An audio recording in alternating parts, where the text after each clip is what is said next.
with a cheer or a chant or Go ahead, what? Mr. Chairman. Okay, are we live? Yes, sir. Welcome, everybody. Today is November 16th. At this time, I please ask everyone to rise and say the pledge.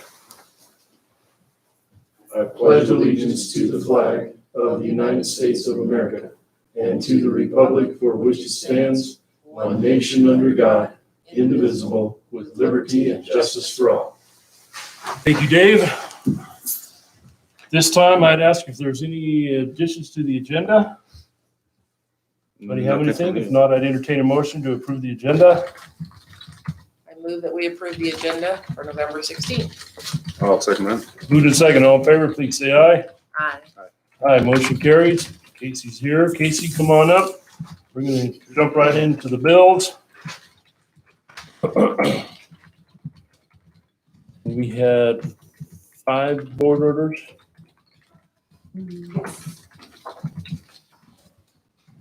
And the only question, I actually had 2 questions. Okay. First one was under buildings and grounds, there's a payment, almost $2,000 for Western equipment. Do you know what that was for? Was that rental or snowplow or something? Or- Generator maintenance. Well, that was generator maintenance? Okay. Thank you. And then the other question I had was under waterways, the docks from McCall, was that grant funding to pay for that, or where did that money come That from? was a contribution that the Valley County Waterways agreed at a Waterways Committee meeting. It just came out of a general expense line. I didn't know they had that much money. Okay. Any more questions for Casey? Waterways has a lot of money. Did you say? Yeah, you didn't that's know they- all through the Coast Guard stuff, and I just thought maybe that was a grant or something. I didn't know. Quite a bit of money, 17 grand, I think. Just want to make That's sure. because the sheriff's dock kept hitting the city dock. So they actually put pilings down to hold that sheriff's dock in place. So that Oh, it doesn't move around anymore. didn't know that. So they were relocating that dock about every time there was a big storm. So that's what Good they to were know. doing with that. Okay, so I'd entertain a motion then to pay the claims and the board order claims. I'll make a motion that we approve the claims and board order claims. I'll second. No junior college? Nope. Okay, moving second, all in favor, please say aye. Aye. Aye, motion carries.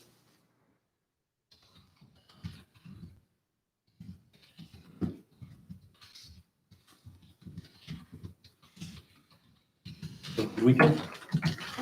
You. She's got a whole bunch of cows this weekend. I'm working in the snowstorm all weekend, which is not a good thing to do. We moved a lot of snow and then. It's all gonna go off. Well, Yeah, I was gonna say, at least we get a couple of days off. yeah.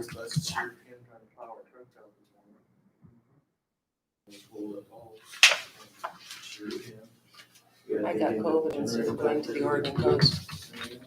I don't think that was a good trade-off. No. This time.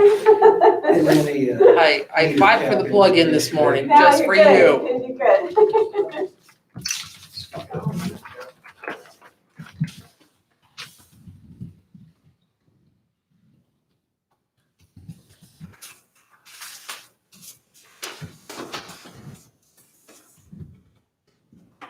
There you go. Thank you very much.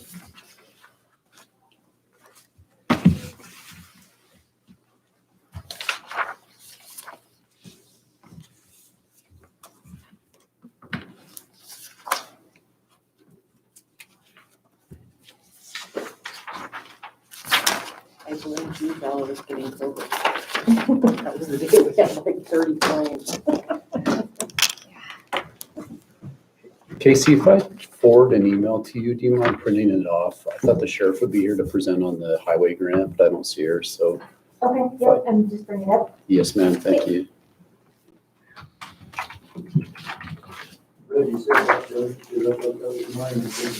No, that's,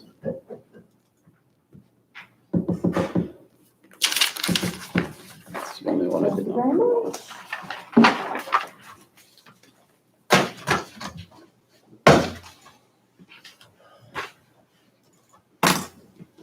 Okay, we're gonna move right on down our agenda. The next item is an action item. It's the meeting minutes of October 26th. Everybody get a chance to see those? I think I looked at them a long time ago. I'd entertain a motion to approve. I move that we approve the minutes from October 26th. Second that. Moved and second, all in favor, please say aye. Aye. Aye, motion carries.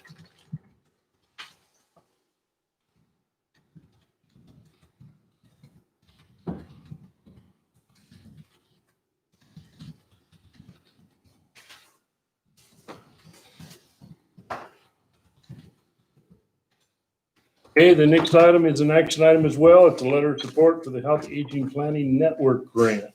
This is a proposal from Cascade Medical Center.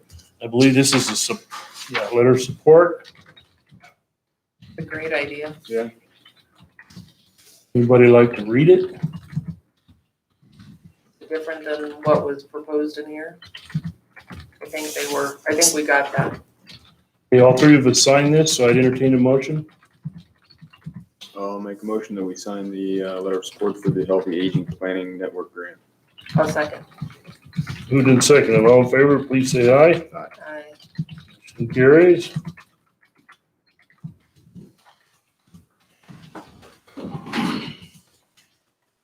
Hopefully they can find a way to include assisted living room.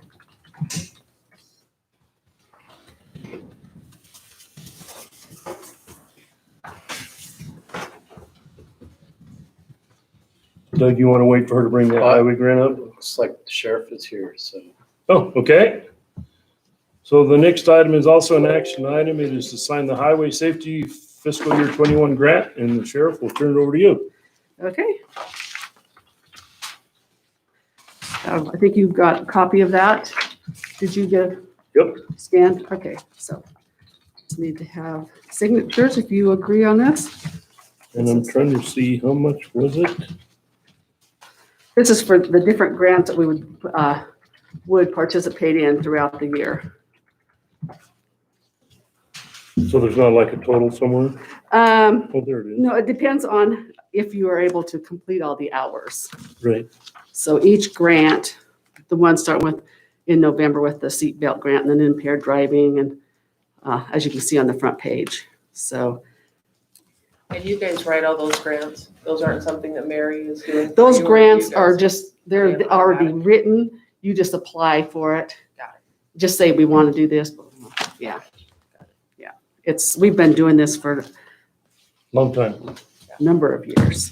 Perfect. Everybody good with that? I'd entertain a motion. I move that we approve the traffic enforcement grant. Moved and seconded. Any more discussion? Not all in favor, please say aye. Aye. Aye. Motion carries. Come on up.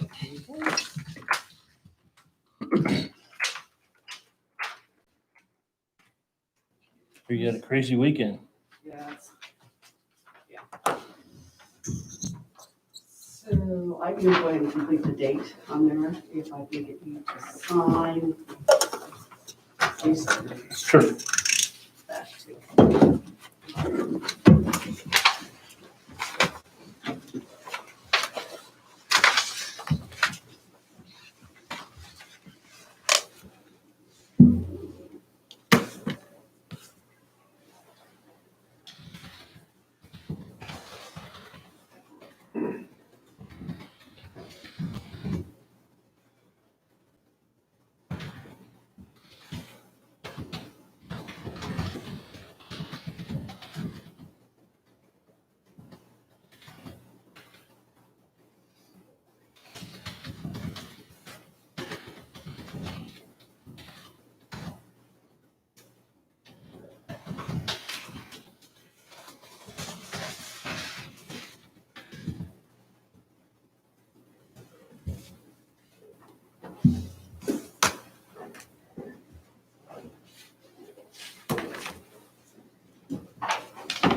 There you go. Okay.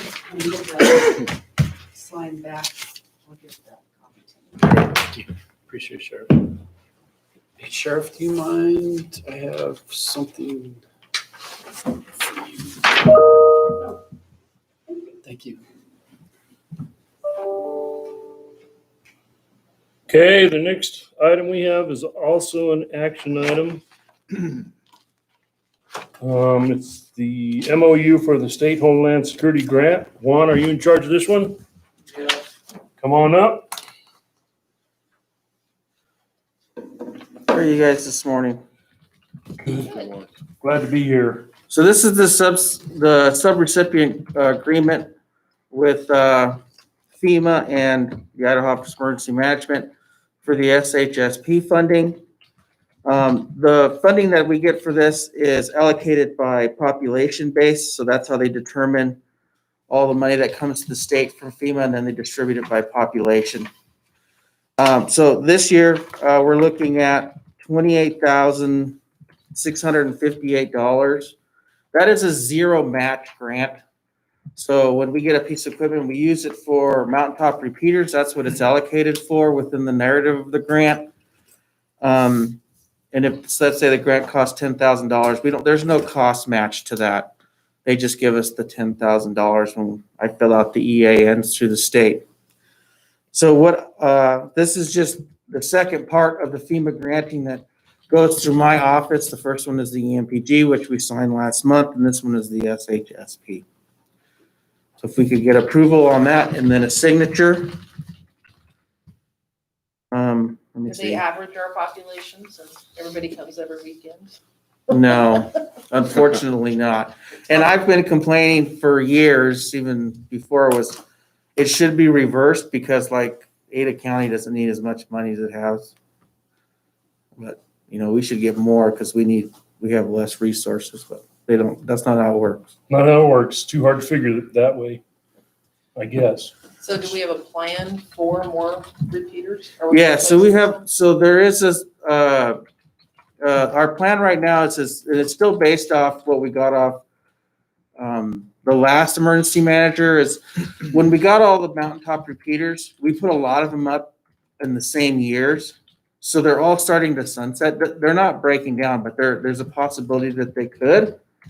So what we're doing is we're doing alternate years, a couple at a time, till we get them all replaced. And it's like an $85,000 if we were to replace them all at once. So we're using little bits of money at a time to replace those repeaters. We've done 4 in the last 3 years.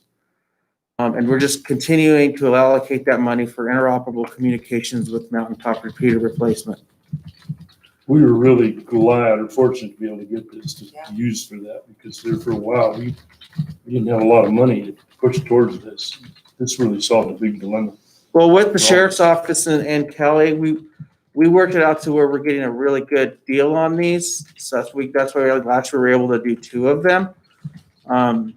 So it's really helping us move through the process of the planning to get them replaced. And one, it takes what, about 13,000 to replacement? Yeah, And that's 13 each. everything, pretty much except for maybe the tower. Right, and he's keeping the ones that he's taking off, and he's keeping the best ones, so that if we do have issues, before we replace them all, we have another one to put in, and if we need parts or pieces from them, he's making sure those will be available. Okay, so On if the ones that aren't obsolete anyway. there's no more questions, I'd entertain a motion to approve this. So moved. Second. Moved and seconded to support the MOU for the State Homeland Security Grant. All in favor, please say aye. Aye. Aye, motion carries. This goes clear until 2023. So do we get one every year or? So we get one every year. So what we do is we always want to keep some in the coffer. So this one will be stuck in the coffer, just in case something emergency comes up that the sheriff may need on communications. So we're going to be using the 2021 or 2020 this next year. We just finished the 2019, so we'll use the 2020 this year to do replacements. That always keeps enough money. So if some unforeseeable circumstance happens, we have money to allocate. One on a different subject. Are you, as emergency manager, getting together with all of District 4 on the health district? Have I am they on actually the, done I'm on that? the incident command, collaboration effort, yes. So have you guys been getting together at all or? Once a planning on- week. Hmm? Once a week. Once a week? We should be, hopefully we have an incident action plan for our incident command collaboration. We're hoping to have it by the end of this week to disseminate to all the county commissioners and the state. Okay. And what will that address? Interoperable communications, Mr. Chairman, can I have oh, you want that? an understanding of, Sorry. we're treating all the counties the same now, so Ada County isn't different than Boise, Elmore Valley. We're saying it's all the same population space. So any of the things that are happening within the geographical areas are going to be disseminated through each of the counties for communication, and then more of an effort of open line of communication. So as things are happening in Ada County, I'll get noticed here. I can notify the hospitals faster than CDH. CDH is involved, and then come up with the game plan as a unit rather than individual counties or systems. Are you working on the vaccination distribution at all? Have you been in Yes. touch with that? You have? Yeah, Okay. so we are working on that. I have given all my numbers. I've called some people to ask specific things because they've expanded the infrastructure personnel that we're gonna need to vaccinate. Like wastewater management, just got put on, so we're getting all how many individuals are doing that so we can get them vaccinated in that first round. And trash. Well, that's mostly EMS, first responders. Any essential Security. employee that we need to continue to function is gonna try and get within that first and second round after the populace that needs it because of ailment. Coroners had been left off originally. Do you know if they were added? I'll have to check the list. I already gave ours. I told them we had one. To make sure. Okay, any more questions? I got one more question for you, one just real quick, is how many repeaters are we maintaining right now within the county? 13 in I there. think there's 13 or 14 of them. Yeah. Are some of those piggybacked on some of the Forest Service repeaters as well? We're utilizing the Towers. same shack, but we're on our own repeater or we're using the tower they're using. Yeah. Some of them we have our own tower because they have too many on theirs. Gotcha. Like at Packer John. I think that's our own. It's our own tower. Okay, any more questions? All right. All right, thank you, You can sir. just email that to me, sir, and I'll send it off to the state. I can hand it to you right now. Okay. I was just waiting for our EIN number. I have that. Do you need to have it recorded first or? Once we get Director Ritchie's signature, Okay, I'll make sure. once we get that, if you can provide that to us. All right, thank you. Thank you. Thank you, Juan. Be safe. Okay, the next item on our agenda is also an action item. We need to approve and sign agreements for Plan, IT software, and NeoGov. So David, what do we got going here? So the first one that is Planet IT or Planet, it's a capital improvement planning software that we budgeted for last year that we're going to use, or the capital improvement committee is going to use to expedite the planning process for capital improvement. That's the first one. And then was the other one, and I just saw that this morning, deal with HR. Yeah, that's to automate the onboarding process with Onboarding, HR. okay. Yeah, it gives HR a lot of different tools to expedite onboarding, promote jobs, and speed up the hiring process. So do you want to do Planet and NeoGov separate or together? Separate. Separate? Yeah, they need to be assigned separately, and then we'll send them Okay, to. so then I would entertain a motion to approve the license agreement with Planet. I move that we approve the licensing agreement with Planet. Second that? Moved and second, all in favor, please say aye. All right. Aye. Aye, motion carries. Just of note for the record here, that Planet is $3,000 a year. The NeoGov is $14,333.58 a year. Usually I say that, I forgot. So for the HR, it's 14,000 a year? Yeah, we need to talk about that a little more. Okay. So on the Planet, we were gonna try and start in January. Will Yeah. that be, do you think that's a Oh, sure. realistic timeframe? Yeah, it's a simple software install. The trickiest aspect will be if you're involved in it, because it's not going to be internal software. It's not web-based, so we kind of But that's not an insurmountable thing. It'll be quick to install. I think we got 5 users, something like that, so it'll be quick. So you want to move on to NeoGov now? Sure. Yeah, that was budgeted for last year. HR had expressed a need in it. We looked at a few of them over the last 2 years to help, especially with the hiring problems that we have on from time to time. And they're all about a similar price point, really. Is this going to be this much every year though? Yeah, I believe so. I'll double It's check just a it. one-time deal. There might It says be, sorry for about that. 12-month subscription. Maybe I should come back on that one, come back to you guys on that one, because I think it's less per year. I think there's an initial setup cost baked into that 14,000. And I apologize, I don't have that this morning. But if we set that one aside, I can bring that one back. Because I believe it will be less yearly. I don't think it'll be that 14,000 every year. I don't know if we necessarily have to do that. I'm just thinking long-term here. And what will it negate? I mean, what is Pat currently paying for that this will replace? She's not really using any, she doesn't have any tools for this sort of thing. I mean, I think she's using kind of a hodgepodge of different things. She's got, I don't know if it's monster.com or Indeed or one of those online job services. This integrates with that. So you could post jobs online and just kind of have a workflow where someone applies for the job. Instead of collecting not invoices, resumes, physically, you get those electronically. You can tie those to the online postings, that sort of thing. And we budgeted for this. We did budget for it. There was a need expressed by HR, so we went with that. I remember budgeting, I just didn't realize it was 14,000 a year. Well, it says for a 12-month subscription, and that was only 10,833. I don't know if the There's usually, implementation and training is another 3,500, so that might go up. yeah, that's probably what it is, and that's why I said I could come back. I apologize for not having that information, but I could come back with that. But yeah, it's something that Pat had wanted for a few years for HR. So what's your pleasure? We look to our professionals to tell us what they need. It was part of the budget, and so I think that, we honor our professionals and their requests. Is that a motion? I'll move. Second. Moved and second. Any more discussion? I guess the only thing that I would actually check into, David, is if we don't feel like we're getting the best bang for the buck, we can cancel this. Oh, absolutely, yeah. You don't have to. We can cancel any agreements that we ever get into Okay. as a county. We unless even agreements that go over 1 year, we can get out of. Okay. So all in favor, please say aye. Aye. Aye. Motion carries.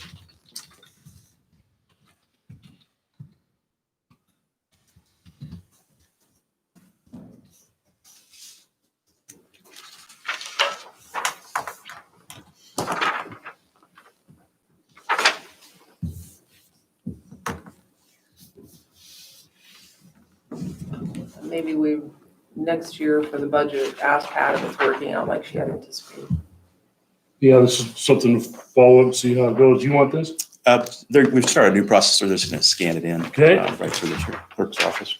And then the last item we have is our Sparklight, is our internet provider for our public network that we use for our video conferencing in the courts. We use it for some our VoIP phones. We use it for the public to access the internet and employees to access the internet off of the secure network.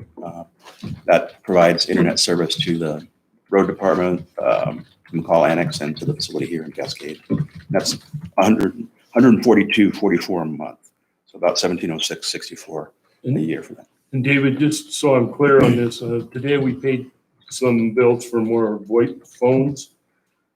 Is Yeah. that all of them, or are we still going to get some more of those? There'll be, I think we had a total of 100. That's probably a batch of 50, I think you saw there. No, I don't remember. But so it's pretty close to being all of them if we're, Pretty close? Yeah. Okay. So I'd entertain a motion then to approve the Sparklight business. I'll make a motion, we approve the Sparklight quote. I will second. Moved and second. All in favor, please say aye. Aye.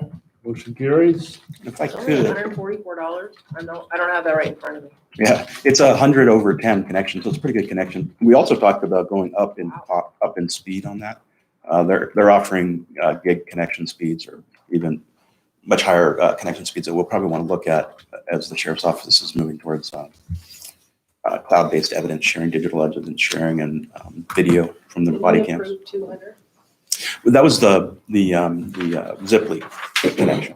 Okay. This is the separate one, and we haven't really we just need to get this going right now just to get it running, but we haven't talked about really upping that speed yet because the sheriff's office, I think, paused on getting those cameras this year.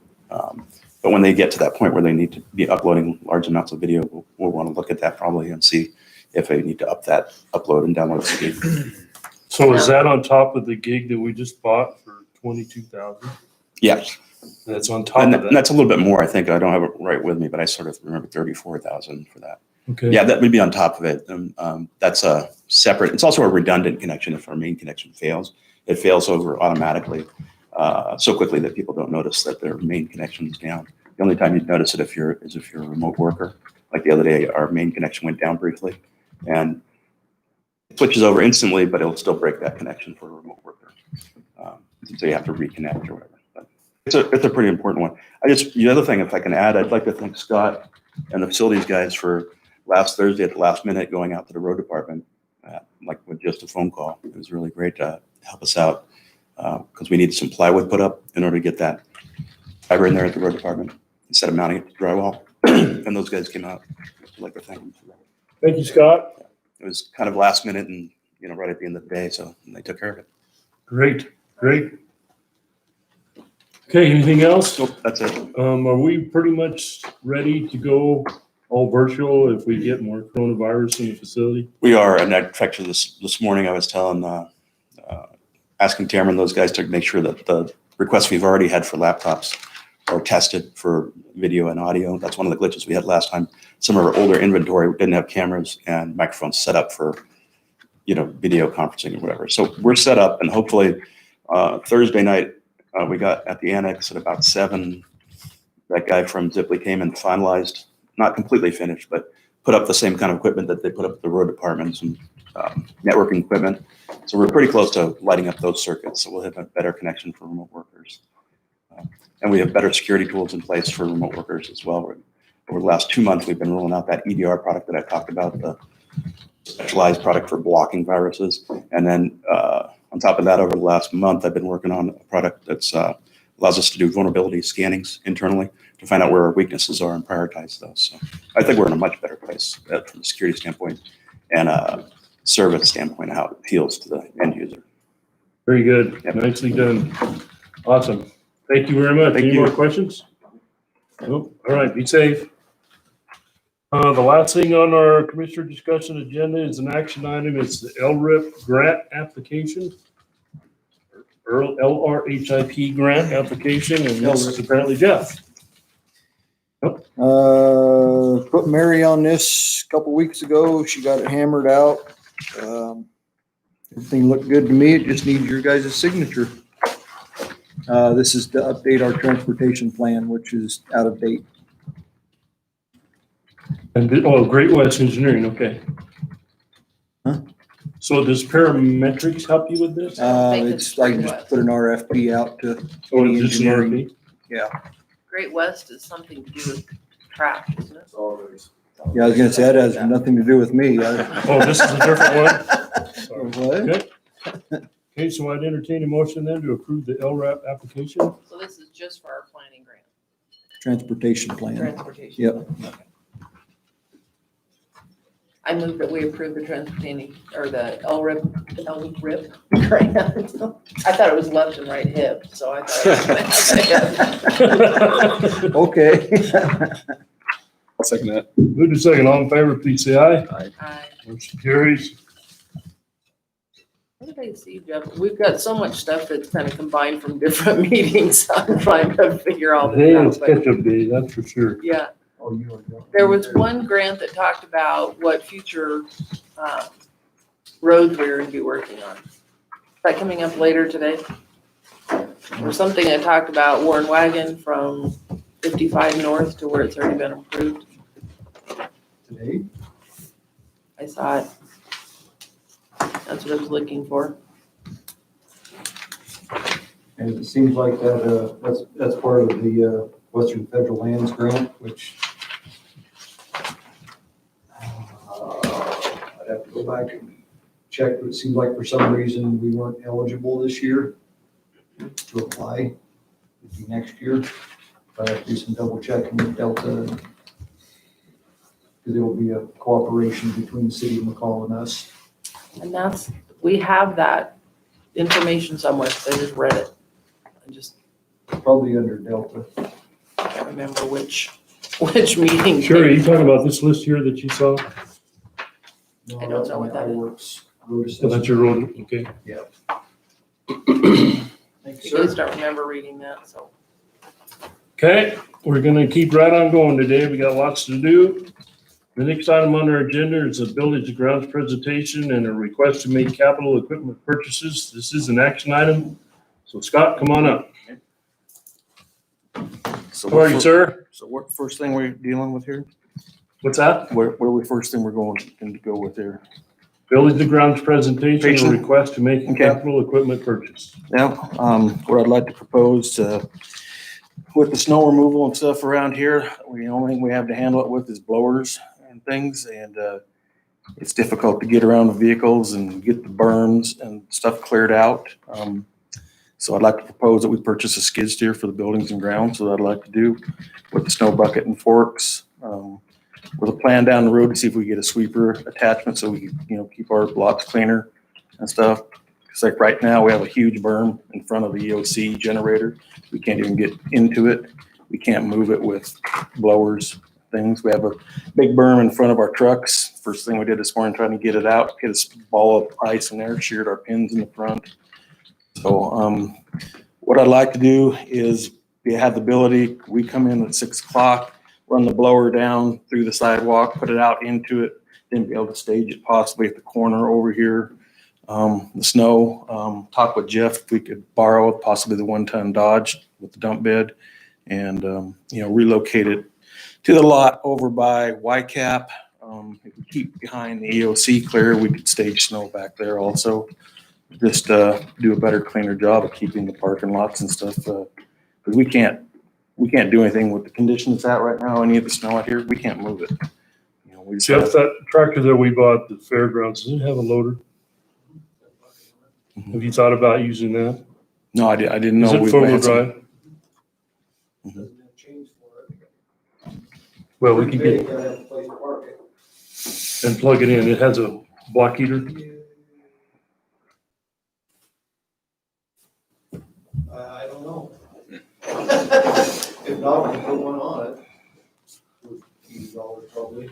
Well, we could either go that route or you could come back to us with a bid or Mhm. cost For what's that? for the skid steer. I have them. Oh, you have them already? Yeah, I have 3, what I have here, these 3 deals, I have 3 new skid steers on here. And I highlighted the one that preference, it's not the smallest, but it's not the biggest. Followed by that, I have about 6 or 7 used ones, to give you an idea what used prices are going. The reason I included the new one is because it's only 14,000 more than a used one that we don't know, what could go wrong down the road, especially the hydraulics on them, very expensive to repair. And then the very last page, I have a seasonal rental from Western States and from Coastline up here, if we want to go that route. But after 4 or 5 years, we've almost paid for one. So I've made these up to give to you guys. You can look them over. Is what I did. Yeah, why don't you pass those out, Scott? Okay. What's in your budget, Scott? What's that? What, For capital purposes? Commissioners, what we would be utilizing would be PILT funding to pay for this. If approved. Well, it's pretty hard to blow this wet, heavy snow, I can tell you that for sure. what have they done in the past? Waters. Probably your skid steer? Which are clean. Ours isn't very big. They get around a little bit in the snow. So the one that you marked, the first page, Is is the very that the one first you one. want? Yeah, that's my preference. And is Where what would you looking- store this, Scott? We can store it actually in the upper shop up there. There's room to put it in there, and we can also plug it in there and stuff. So we have room up there for it. In the upper shop? Yeah, the one behind, what is it, the Crisis Center? We have the shop up there, has the big roll-up door. It would fit in there, and we can keep it plugged in, keep it available. What other things could you use it for other than snow removal? Well, you know, it's like we're trying to clean up dirt and stuff around here. To haul it or move it, we have to put it in garbage cans, load it in the back of Scott's, you know, with the lift gate, and then we take it behind the EOC and dump it. If it's a lot of trash, we take it out to gold dust. But again, you know, if, you know, like the 1 ton's available from Jeff, you know, we can load stuff in there, get forks for it. Also in the summer, if it's not being utilized a lot, if, you know, the road department needs, you know, have a need for it, it's available for that. Just- Scott, who plows out the extension? Is that you guys? The extension, Down Kelly's? yeah, they The come road through, department does yeah, that? and then we go down and clean up the ramp and the entrance to the front of it. That's what we do. And you want a wheeled one instead of a tracked one, I take it? Tracked ones seem to be a lot more expensive. I don't know, you know, if, They don't do very good in wet snow. what's that, the tracked ones? That's understood. Once they Kind of slip, like, You gotta put studs in the track. yeah, and once they slip, yeah, they're, once they, you know, this is something you put chains on, take on and off. So Scott, if I'm looking at the rental, Mhm. for 4 weeks, it's $2,000. We Per really, month. Mhm. what I'm hearing is this is really snow removal. Mhm. And, you know, you've got 3 months of heavy snow removal. I Mhm. mean, that's only $6,000 Mhm. versus 41,000 that we have not budgeted for. That's my concern is that, you know, we haven't budgeted for this. We have a Mhm. capital improvement project that's coming up Mhm. that we can prioritize these types of things. Mhm. I mean, it's nice to have, but if it's only being used for snow removal, I just don't see spending that outside of our budget and taking it out of building. Mhm. So, I mean, I'm in favor of you being able to rent one. Mhm. I have no problem with that, but it's such a small, short amount of time, in my opinion. Now we're looking to see November through 1st of April around there. So about almost 6 months is what we're looking at around there. Can I butt in real quick? The leasing thing, Mhm. you do a 6-year lease on that thing, Mhm. with a $1 buyback, or you just keep it at the end. Mhm. Need to check with those western states and Okay. coastline, Mhm. because it's a heck of a deal. Is it? what I would like you to look at is kind of like we did with the graders where they're still under warranty for that whole period. So it doesn't cost anything to keep the thing running. Yeah. I would really encourage you to look back into that as far Okay, as a that was- 5-year yeah. lease Okay.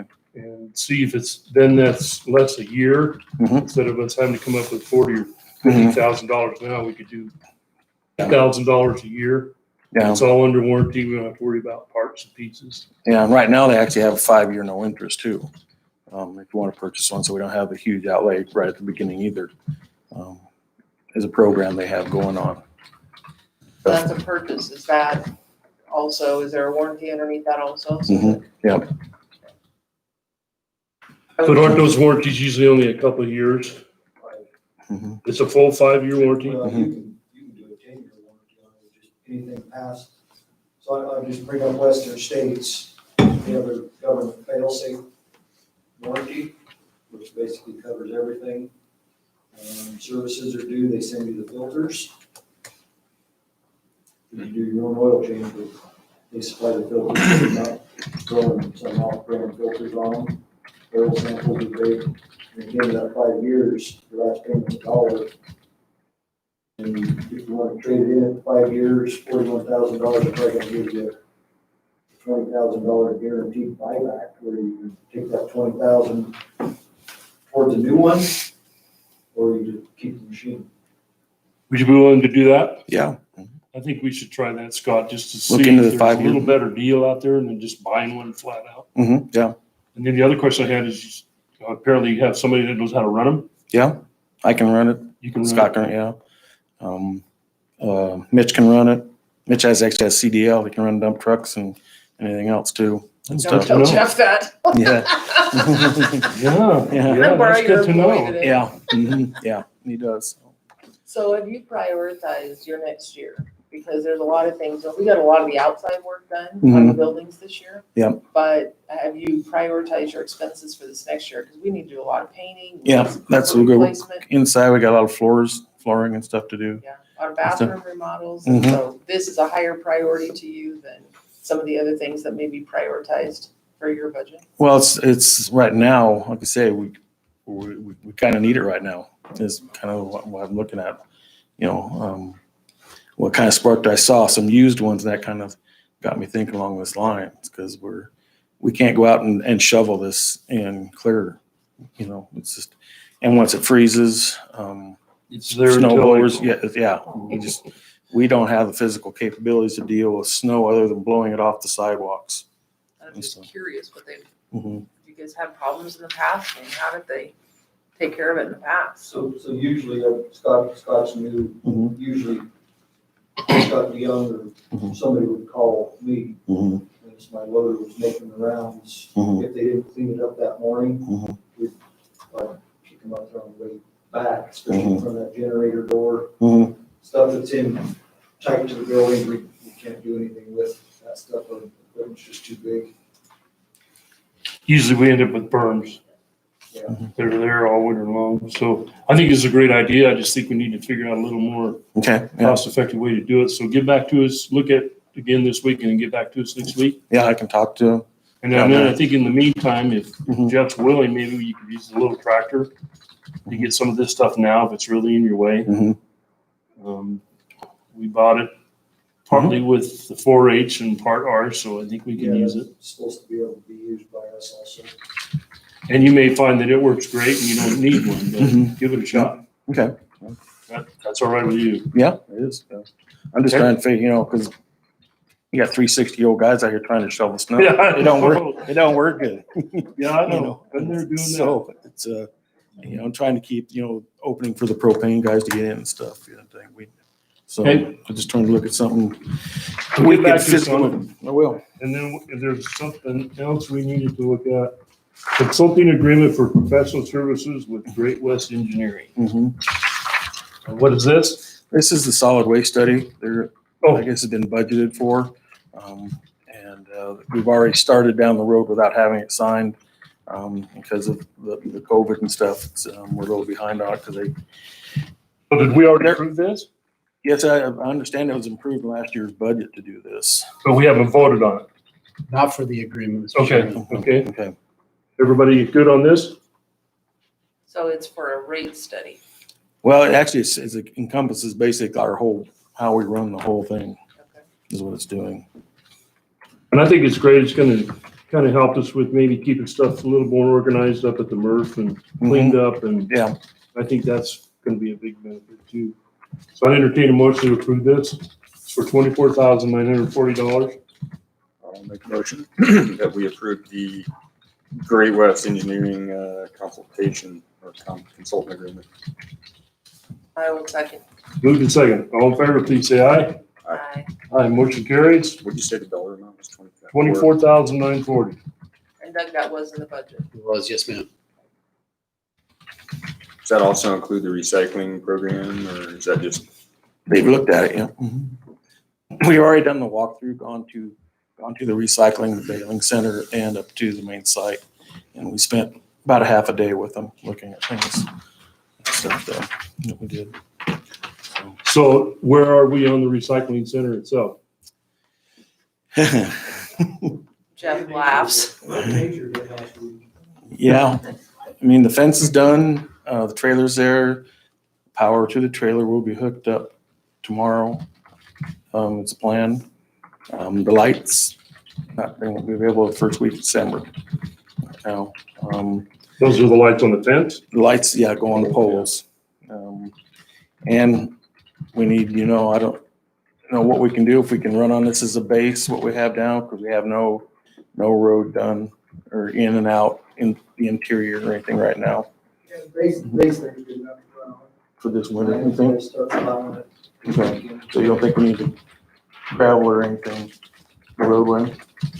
Well, if I remember right, that was a pretty good base. On my road, we got the same material. Mhm. Yeah. Crushed material. Yeah. Is there a step going up onto that concrete pad, or is that gonna be a problem? That does need some fill, especially on the kind of south end of it. It's got a pretty good, but that's actually where the trailer is sitting on, right there. But it does have, it could use a little fill across the front of those, just to make it a little easier access on it. So we have steps in some of these recycle centers now. Can you use those? No, I mean, it's the ground, edge of the concrete out. We can get a bucket of gravel up there. Yeah. Yeah, and just kind of run along the face of that. And I just talked to Scott Karn this morning. They've got the modified cardboard container ready to put up there. So they're basically ready once we get power. I think with the light we still have, we probably could run without lights right now. I have the sign made, just have to get it installed. Sign maker has to correct the spelling on Lake Fork. He didn't spell it correctly. So it That's has a to tough go one. back. 2 4-letter words next to each other, yeah. Yeah, well, it's all one word is what it is right now. So it has to go back. I have signs, notification signs to put up at the satellite sites, notifying that it's going to be closed here in November and where the new site is. Okay, what day are you thinking of closing? Well, We need the new one, I should say. Can we get it done after Thanksgiving, before Thanksgiving? I think we can get it done this next week. I want to make sure that trailer's up and got the power to it. I had to put some entrance and exit signs up still too, and put on the corner so people know where to go in as they go out, to know to go to their left as they go out. Get our sign up at the road. I've already got my permit and stuff and signs made. Like I say, it's got some correction.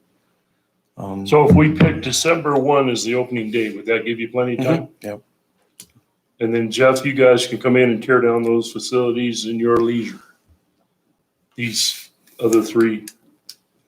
I hear next spring is what I just heard. I mean, we've always got cold spells in January, February for a week or 2 where they're not doing much, so get some guys up there with a grade all or something, and just disassemble and put it back up somewhere else to get storage for us. Yeah, be awesome.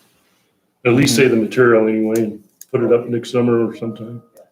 Oh, we'll definitely use them. 'Cause I know the cities want it done, so that'll be great. Okay, so then I think, see, this is not an action item, but let's shoot for December 1st. Okay. And we'll get that on the website and get it in the paper so everybody knows that if they got any now, they better get rid of it. Yeah. And something like I say, I got the signs. It just says that the site will be closing in November. I didn't put a specific date on it. So. And then you'll get with Scott Carnes and make sure he's all set up with the containers. Yeah, like I said, he's ready right now. Oh, good. He's got the modified cardboard one done, and he's got all the other ones. We'll have power to his office trailer for Mike there tomorrow. I believe that's was Tuesday. Yeah, they said they'd be there Tuesday. And then you'll notify him when he pulls these, just to keep them, not to bring them back. Yeah, I'm just wondering, they're going to sit there open if people are going to come just throw their stuff Right. on us. Right, we've got to get rid of the container. Yeah. Well, even with the containers gone, the open enclosure, they're just going to come throw bags of stuff in there. What we're going to have to do. Yeah, we want to try to- Not plowing. Yeah, keep them, let them snow in. Snow up into them. Yeah, push some snow against them or whatever until spring. Yeah, because I'm afraid people are not going to be happy, so they're just going to come chuck their stuff out there Very possible. and stuff. So we'll have to kind of monitor that and see how it goes. Hey, one other thing I was gonna ask you about the new site up there in Lake Fork is we had talked about putting some concrete blocks around the perimeters, Yeah, protect that fencing. Is that still something? we already have them. We just got to get them picked up and brought out there. Gotcha. That's our responsibility. We just haven't really had time, but. Yep. Well, we're gonna have a big melt off now. Yeah, you got 2 days. No, For I the think next it's set of gonna winter. go longer than that. But I've already got it in Cruise here. We get a day here, day there. But- They've been purchased and released to us, so we do have them. The other thing I had somebody ask me about is they were talking about construction waste and bins, and they said, it'd be convenient if we had recycling for cardboard up at the MRF. Mhm. And we used to, and I don't, There is one that in the back shed there. I notice it's always full. yeah. So there is a cardboard one that people must be utilizing because it's, unless they're bringing one from some other site and storing it back under there. I notice there's a large bin there full of cardboard all the time. that and car batteries too, weren't they collecting car Yeah, batteries? they do. We charge for those. and stuff. And then actually we get a recycle fee for them on top of that too. Okay, Stuff, so. well, that's good news. Great job, you guys. Yeah. Both you guys are getting that put together and we're just about to get her open. Mhm. Hopefully that'll bring some value to that stuff and we can stop losing quite so much money. Yeah. In fact, if we break even, I'd be happy. Yeah. It's got to go a long ways to break even, I think, doesn't It does. It does. it? Yeah. Okay. Okay, anything else for Scott? I got one. Oh, I got one. Work with Mackenzie on getting that out on social media also. Now, who's Mackenzie? I've never met She's Mackenzie. our marketing PR person. Where's she at? I remember. I will shoot her an email and include you on it, so Okay. you'll have it for the future. Okay. Yeah. Because I've never met her. She kind of takes care of the website and that kind of stuff. Okay. Okay, what else did you have? I have a claim here. It's for Clean Earth. It's from the Household Hazardous Waste weekend we had. It already got paid, Scott. Did it get paid? It got submitted and the Okay. commissioners approved it this morning, I believe. Okay, well, that's the only other thing I had and stuff on that. I guess that's about it for right now. And All stuff. right, you guys are doing a great job. Thank you so much. Yeah. Okay, be safe and dry. All right, we're gonna move right on down to our next agenda item, which is also an action item, a request from Brian Donaldson for winter maintenance of 19 Thunderbolt Place, McCall, Idaho. Are you Ryan? Yes, sir. Come on up, sir, to the mic, please. I need you to state your name and the city you live in. Brian Donaldson.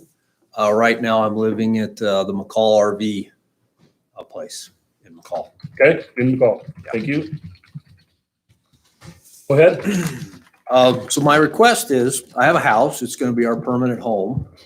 We've already located my office up to McCall, so I'm here on a full-time basis. The house is under construction. It's weathered in right now. Electrical, plumbing, some of the internal framing is on schedule for this winter. And as part of the, I guess it would be regular snow removal activity in that area around Sundance and Usher, I'd like to have Thunderbolt Place added to that.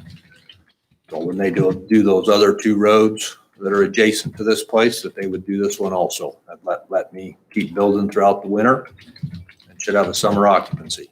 Is this a county road? Yes. I don't know where that road is. I don't either. White Cloud subdivision off of West Mountain, that's where Black Hawk.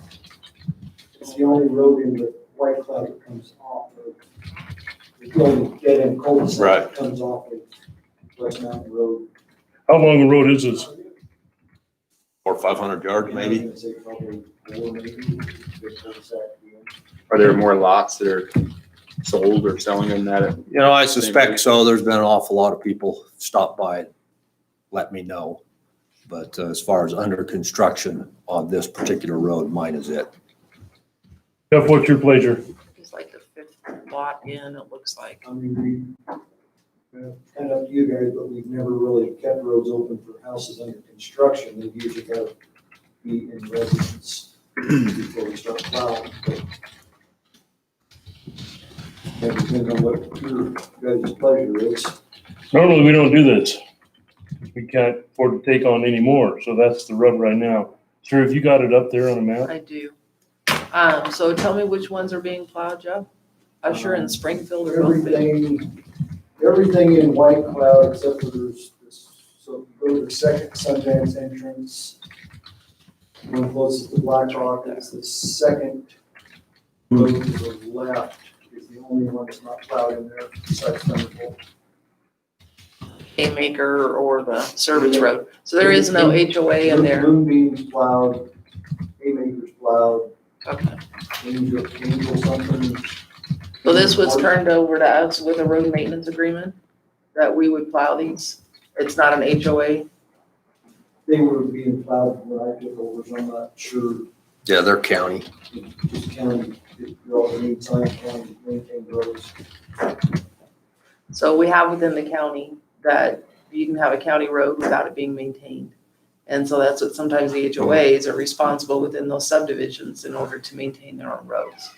So what I'm hearing is that you actually did take this, or the road department took this on up front and have been maintaining since the subdivision was open. Yeah, I think that was part of the agreement when it was built, was you build it to county standards, pave it, and the county would take it over, but that was before I was sitting where I'm sitting.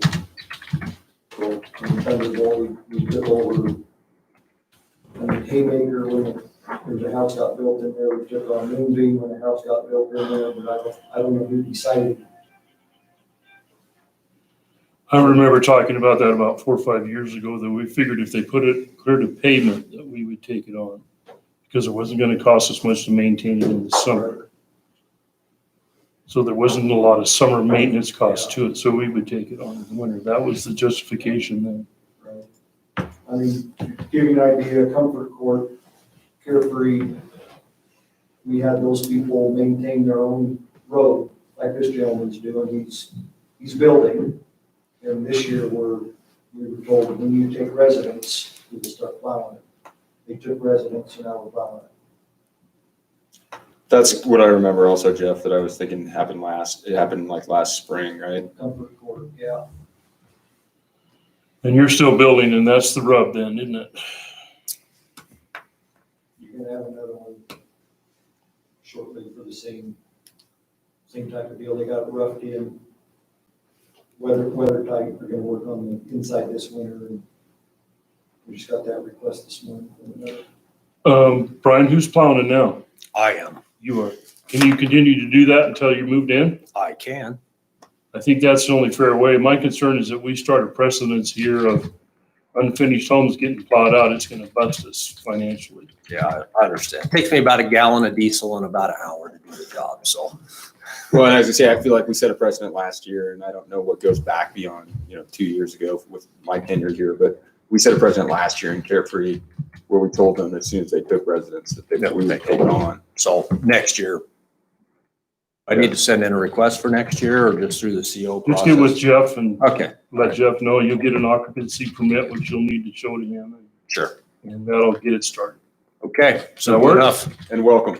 And Thank welcome, you. yes. Thank you, Yeah, sir. I'm back again from the 90s, so. All righty. Thank you, All right. sir. Have a great day. All right.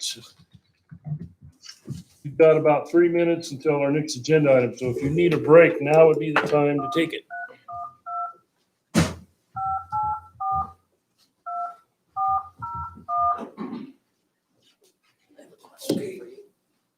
Welcome to Lifesize. Enter the extension of the person you want to call or the meeting you want to join and press.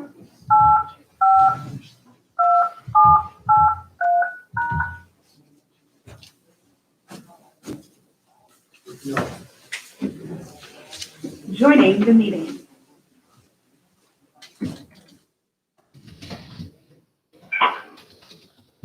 Right, and they were. How you guys doing? Good, how are you? From a good subdivision for White Cloud, where this gentleman's from, was. That was in effect, I don't know how long you bring up the county specs. We will maintain it.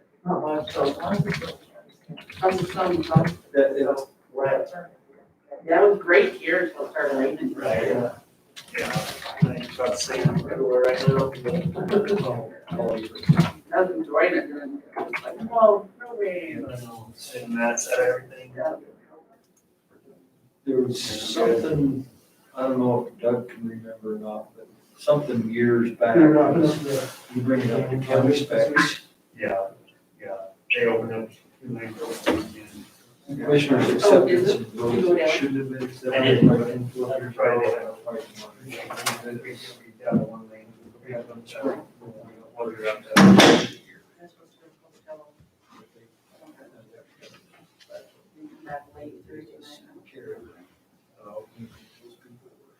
It's supposed to really snow that night. I mean, this, the way this all is going up there, we keep accepting more roads.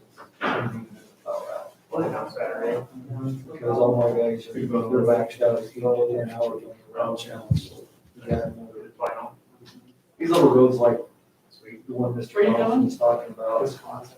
10 minutes. For what? And this they're all on the same route. Who gets to drive it out? They do. So, I mean, That'd be a fun you're trying to trip. get another. I'm not driving now. Should drink your advice.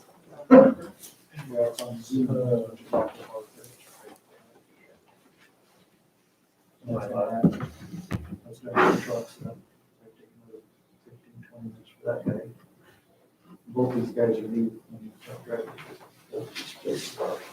They're doing both good, so. And do you remember when White Cloud was approved, what the road maintenance?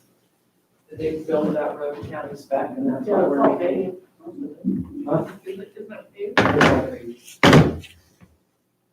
So if somebody, but it I'd has have to to be look built. back at the minutes and see what the motion was. So our standard acceptance for a road is if somebody builds it county spec and paves it, we will start maintaining it once somebody moves on. I don't know that that's written anywhere. That was kind of the I think gentleman's you make that agreement decision with- 3 or 4 years ago because, like I said earlier, we figured there wasn't gonna be much maintenance to it because summer maintenance because it's been paid.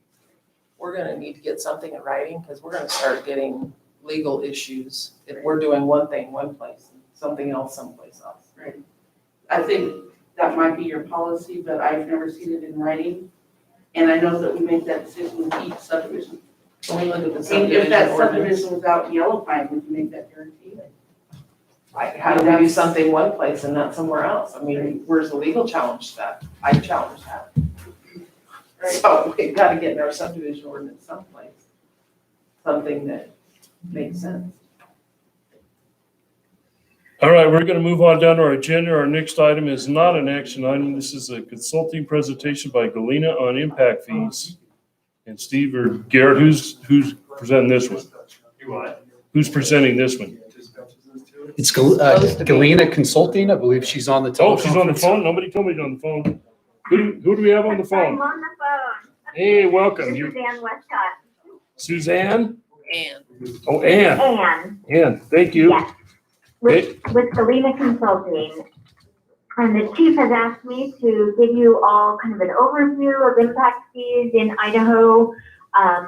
As you probably know, our firm worked with many entities in Valley County about 10 years ago, looking at impact fees. This was right before the economic crash, and I know they didn't go further than that.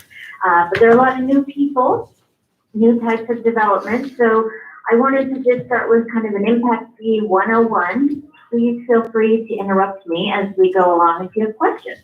All righty, thank you very much. Ann, go ahead. Mr. Chairman, there was a All packet right. that was sent out with this information. Okay?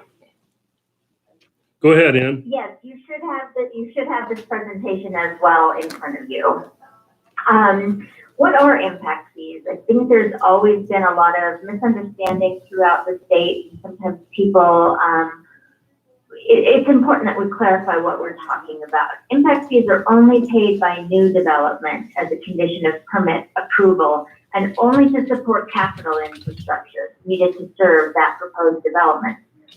It does not include, it does not pay for operating expenses like salaries or ongoing operating.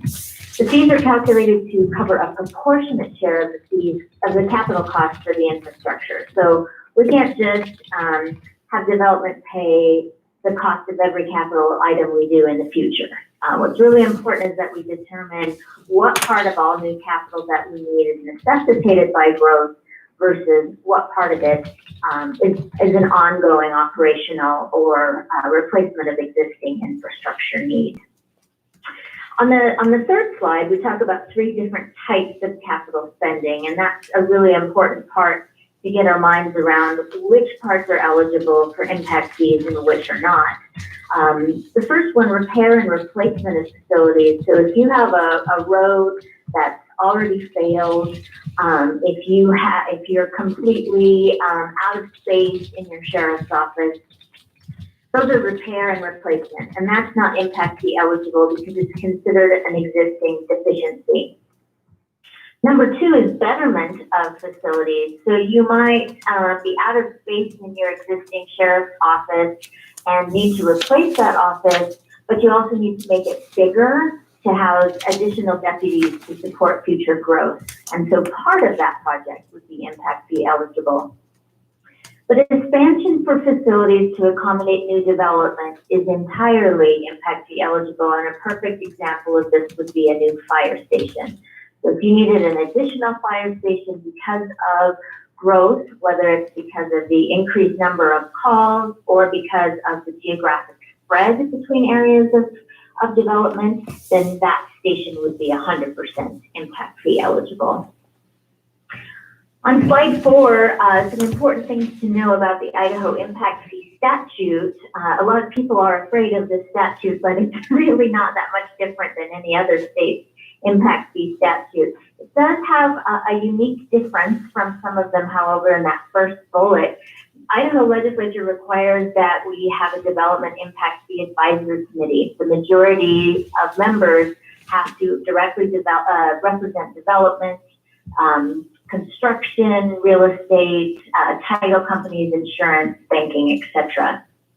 And I think that's really important because it allows us to work with people right in the communities, the majority of whom would be paying the fees, to make sure that the process is transparent, that we've vet the data assumptions that we're making. And then by the time that process gets to the end, the advisory committee provides a recommendation to the commission as to whether or not to adopt the impact fees.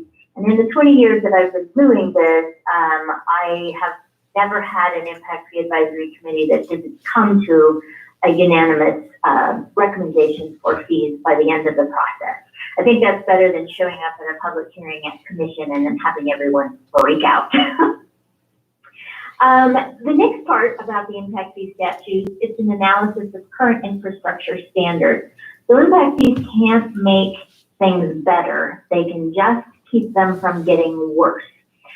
So we first have to identify what the level of service is. And that could be the level of service condition of your roads. It could be the number of deputies per 1,000. It could be the response time in public safety, particularly fire. So we're identifying how well the entity is currently being able to serve development. And from that, we project growth for the area, and we say, well, if this much growth is coming, what capital are we going to need to be able to continue that, let's say, 6-minute response time, or to be able to have this many deputies per 1,000 people? That then becomes our capital improvement plan. And some states allow you to just assess impact fees without one of these, which is not a terribly good practice. In Idaho, we do need to develop at least a 10-year capital improvement plan. An analysis of cash flow stemming from impact fees and other financing resources. As we said, some of these items will be impact fee eligible. Some of them may be eligible for grants or roadway funds. And then some of these improvements need to come from your general fund and be paid for with property taxes.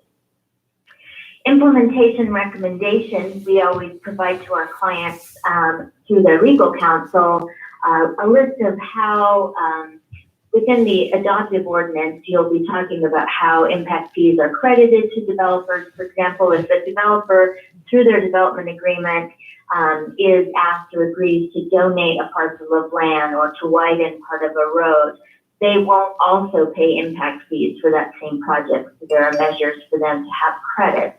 There are also standard measures for a developer to appeal or request an individualized assessment of the fees to make sure that if they are either putting extraordinary impact on the community or feel that they don't have as much impact on the community, that kind of a study can be developed.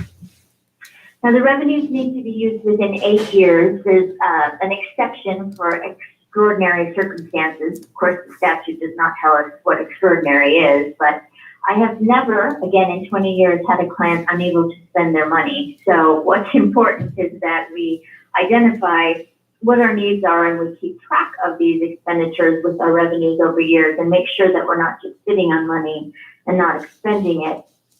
Part of the role of the Impact Fee Advisory Committee is to meet annually, review the revenues and expenditures, update growth projections, and so you're always staying up to date with the information in real time.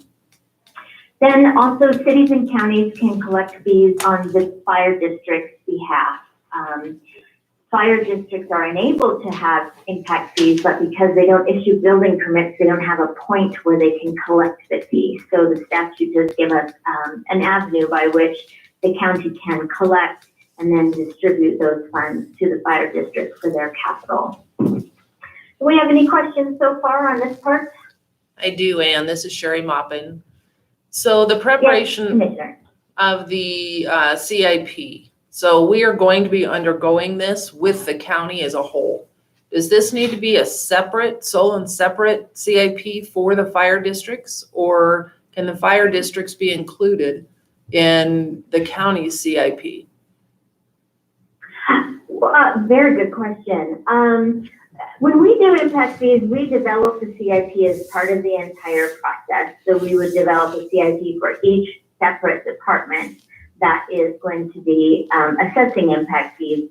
In Gem County, they also had me do CIPs for all of the departments, even the ones that weren't actually going to be collecting or not eligible to collect fees. I think it's a great practice to involve the fire districts because they are providing this important service to your constituents and to do that fire district CIP planning at the same time. Particularly since the county is leading development with their comp plans and with the development approvals that they are granting, having a clear understanding of the impact of those development decisions on the fire district, 3 districts' ability to serve is a really wise idea. I would do it all at the same time, yes. Did that answer your question, Commissioner? It does, yes. Well, this is Commissioner Hasbrook. My thinking, and please correct me if I'm wrong here, but isn't the goal to get this down to where if we have someone that comes in, requests a building permit to build a house anywhere in the county, we can have a set standard fee per household of impact fees? You are exactly right. And when you say anywhere in the county, I assume you mean the unincorporated county. Right, but whether you have a 50-lot subdivision or you're just a single homeowner, lot homeowner, you're Any new house. any right. new house. Any new house. If you're remodeling your house, no. If you are building a new house, yes. And then they also do apply to non-residential development, retail, office, hospitality, and industrial as well. And when we go through the latter part of this presentation, I'll show you how a fee calculation would be done and how you'd end up with that fee structure. Okay, thank you. And if we did this, Okay. this would be Yes, also a funding source for the road department as well as the fire. It would be different avenues in order to do this.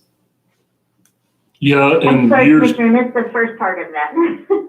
well, her question was, this would also be for the road department as well. And years back, we've got a map on our wall right now that had old CIPs of road development agreements that we found out years later was illegal to do. And we've had to either refund or, prove that we spent the money on that particular CIP. So some of that system is already set up for the road department. It is, and it's important to, I'll just let you know, in Gem County, I'm doing the same thing. They've had this, they call it a roadway capital mitigation fee. And they had fees determined by area in their county. It was very well calculated by an engineering firm.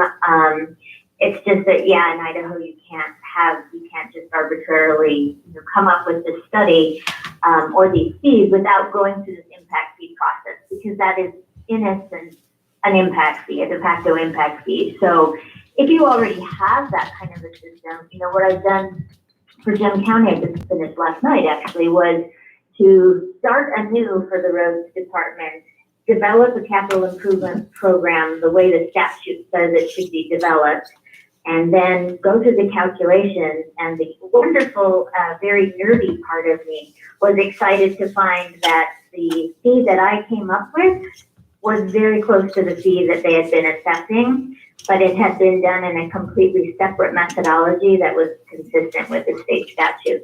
So They're not at risk, they still have those fees, we're just going to roll them into a more legally acceptable format. Now, you can also have development agreements separate from the impact fees. So you can require whatever you want to require in their development agreement in terms of an exaction. You can exact infrastructure from a developer and charge impact fees, just not for the same thing. So if, let's say you're the residential developer, let's say you were doing parks fees. I don't think this is what you're talking about, but if you did a parks impact fee and the developer was going to donate a parcel of land that you wanted as a park, they would get a credit for the value of that land against their total impact fees. But that wouldn't preclude them from paying other impact fees for things that they did not donate, if that makes sense. And I'll take a step back that the areas that are eligible in Idaho for impact fees are public safety, police and fire, or in this case, sheriff and fire, streets, parks. Those are the four kind of general fund departments, and then obviously all your utilities, but those fees are essentially your hookup or connection fees. What about solid waste? Solid waste is also, you would get your impact fees through your hookup or your connection fees. So that's all calculated by your utilities. Okay, thank you. So Ann, what about, Okay. if we are trying to Sorry. develop lower cost housing, local housing? Can you waive any of these Excellent. fees, or it has to be? Yes, you can. That's an excellent question, because when we talk about what the impact of an impact fee might be, obviously an impact fee is just going to be rolled into the cost for the buyer. If it's a single family home, it's probably going to be amortized into their mortgage. But for affordable housing, we know that there's such a tight margin on profit for those developers that an impact fee per unit could be the difference between a viable and non-viable affordable housing project. And because affordable housing is a critical priority and strategy for government entities, we are allowed to, we don't waive the fee, but we can exempt the fee for affordable housing. And in order to not leave a hole in the capital improvement plan, essentially the government entity would pay that fee. So you would use general fund money, property tax money, to pay the fee on behalf of the affordable housing entity as an expenditure towards your housing initiative or effort. If we just waived the fee, then you would come up short when it came to build the infrastructure that would serve that affordable housing, like the roadways and the sheriff's response, for example. Does that make sense? Yep, It makes does, perfect sense. Okay. Most of my clients do have that option in their adopting ordinance. I don't know that a lot of them are actively using it, but I think particularly within counties and jurisdictions where there is a lot of service employment and a need for affordable housing for workers, that they're much more attuned to that and have a little bit more, as you probably do, of an awareness of the need for cost of and benefit of collaborating with these types of development. So absolutely. All right, on slide 5, 7 types of questions. So this is going to guide you through the methodology that I use when I'm calculating impact fees in order to be in compliance with the state statute. But I also want to make it make sense to people. So I really try to keep boiling it back down to public policy and understanding of the demand that growth puts on our ability to provide services. So the 7 questions that I ask start with who we currently serve.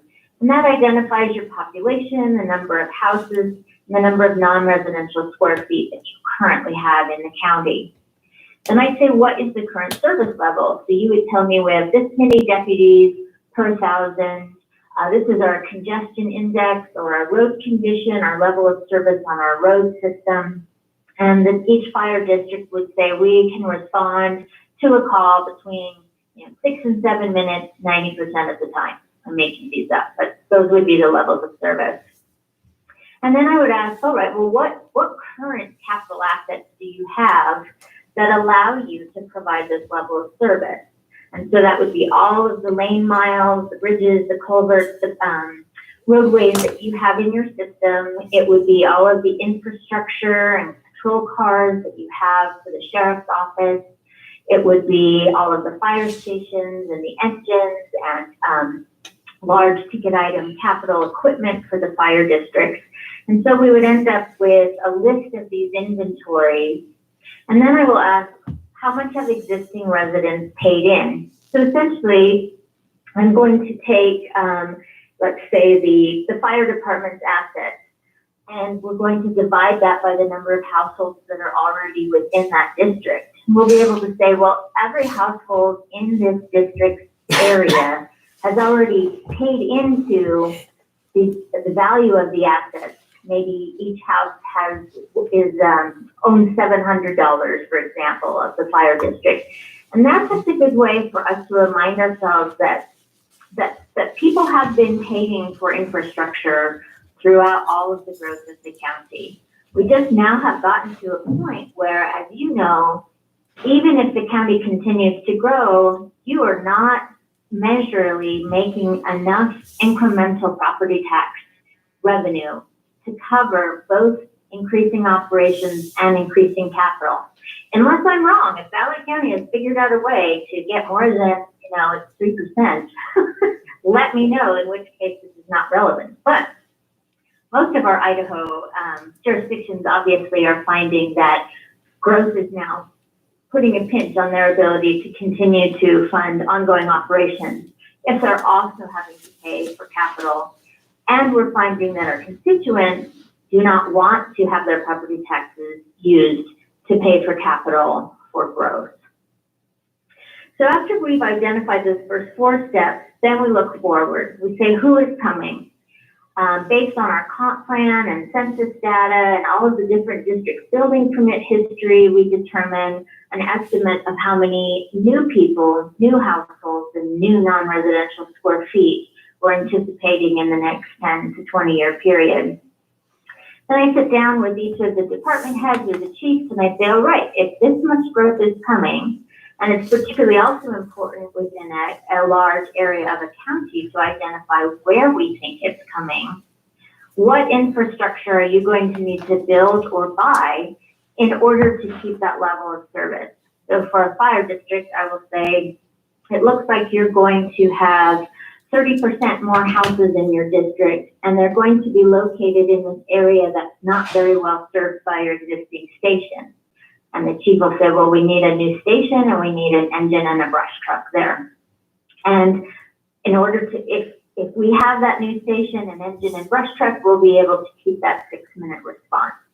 That is how we develop a CIP, determined to figure out how we would continue the level of service. And then I ask the question that is, well, how much would each of those new houses need to pay in order to ensure that that station and engine and brush truck are purchased? And that's just math of division, which is the next slide, actually, where we show that the numerator is just the total dollar amount of what we need to build or buy to support future growth, divided by residential units and non-residential square feet. And if every new household or every new non-residential square foot paid their fee, then over the 10-year period of time, you will have amassed enough money to build a station, buy an engine, and buy a brush truck. So Ann, I have a question on Does that make that. sense? Yes. So then basically, depending on where growth is, each CIP will have a different impact fee. You are exactly right. So each of the 3 fire districts would have a different fee. And the reason it will be different is, 1, because they may have different levels of service. They may already have different response times. 2, they may already have capacity in their existing station and not need another one, or they may completely be at that tipping point where Rhodes is going to require a new station. So while it would make more sense to have one fire fee throughout the entire county, statute requires us to develop a specific fee for each different jurisdiction. However, for example, I just did 14 fire districts in Ada and Canyon County in the last couple of years, and the fees really come within a range of about $300 of each other across the board. So they're not markedly different, if that answers your question. Yes, thank you. You'd have one fee for sheriff and you'd have one fee for roads. Although in roads, you could break it into service areas because you have such a big geographical area and you have different impacts on your roadway. Now, I'm putting aside the fact that Valley County Roads has a lot of unique additional problems, I think, in terms of how do we capture the transitory traffic, right? It also is relevant to your sheriff. How are we able to pay for impacts required on our capital system when we don't collect building permits from the people who are impacting it? For example, people who may be building in one of the cities or visiting one of the cities. So that sort of advanced impact fees, 201, and that would be a conversation we would have more specifically. But for roads, you could put different service areas in, and the fee might be different depending on how much capital needed to be in that area. That is consistent with what Jim County did.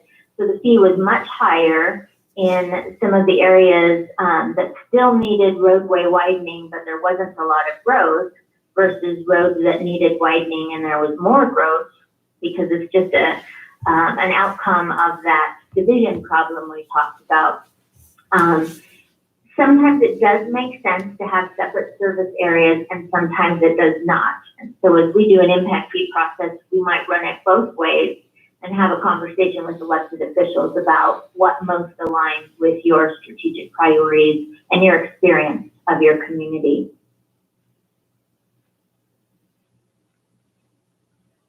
Okay, I think I'm still with you. Oh, I'm very impressed. Good. Well, let's go deeper then. Ms. Westcott, Yes. Ms. Westcott, this is Doug Miller, Valley County Clerk, and I have a question, if you don't mind, regarding collection of the impact fees. If the fees that we're collecting were to fund the fire department, would Valley County still collect those fees and then disperse that to the fire department, or would the fire department collect those fees directly? You can work it both ways. I mean, logic would say we would just send the developer to pay the district, right? But the impact fee statute is a little funny in that originally it was written to not allow districts to have impact fees. And about 10 years ago, they said, okay, fire and parks districts can have impact fees. But they didn't articulate the problem that fire districts don't have ordinance authority. So there's just this little loophole that has not yet been fixed in the statute. So the district itself cannot adopt its own fees via ordinance. So it doesn't technically have the right to collect that fee. What we have done in all of the other fire districts and other counties and cities is develop intergovernmental agreements. So the district and the county would adopt formally by resolution and ordinance the impact fee. Whomever was collecting the building permit, whether it be a city or a county, would collect the fee for whatever relevant fire district that development was in. And then, yes, they would distribute the money to the fire district, probably charging an administrative fee on top of that for your trouble. And then the fire district would be responsible for holding the money, expending the money, and providing all financial oversight. I have many examples of these legal documents between counties, cities, and the districts. Lucky for Valley County, Ada and Canyon County just probably spent hundreds of thousands of dollars in legal fees figuring out how these documents should be written. And now you have the advantage of using those boilerplates on their dime. Would Valley County have the ability to dictate how the fire department spent their impact fees? That is a very good question, and my answer to that would be, this is why I suggest we all do an impact fee study together, so that we have one impact fee advisory committee. We bring in people who are involved in development.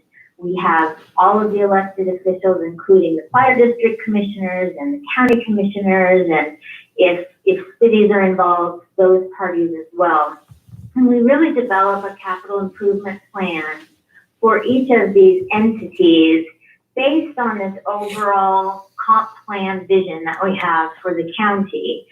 And so we have some upfront agreement about how each district and entity is going to meet the needs of growth according to their CIP, and how the impact fees are going to fund that. I doubt that, let's say, if I had a fire district and a county commission that didn't like each other, this would be tricky. And I don't think the fire commission would like the county commission to tell them what to do. But the fire district is sort of beholden to the county commission in order to get the money. So my suggestion is that by working together in the development of the CIP and the fee, we all have clarity about what it's going to be spent on. And yes, of course, if the county is collecting the fee and is required to pass the adoptive ordinance, although there are ways to hold the county harmless from the district application of the fees, we would still assume there would be some oversight just to make sure that everyone is spending the money the way we all anticipated they should. Thank you. Does that answer that question? Yes, ma'am. Thank you. And we also have an. Ooh, And we have ma'am, I haven't been called ma'am in a while, that's nice. We also have an EMS district. So we have 3 separate fire districts and then an overriding EMS district. So do they function separately or together or? Right, so an example in Gem County is Gem County has 2 fire districts, and then one of the fire districts provides EMS to both fire districts plus the city of Emmett. So essentially what it is we start with just a big map on the wall and identify all the boundaries. And then I identify who provides service to whom, and then we just create these overlays. So in Gem County, someone's going to pay a fee to the fire district if they live in the fire district, and they'll pay a fire fee to the city of Emmett if they live in the city of Emmett. And both of those houses will pay an EMS fee that goes to the fire district because that's who's providing the EMS service. Sounds a little complicated at the end of the day.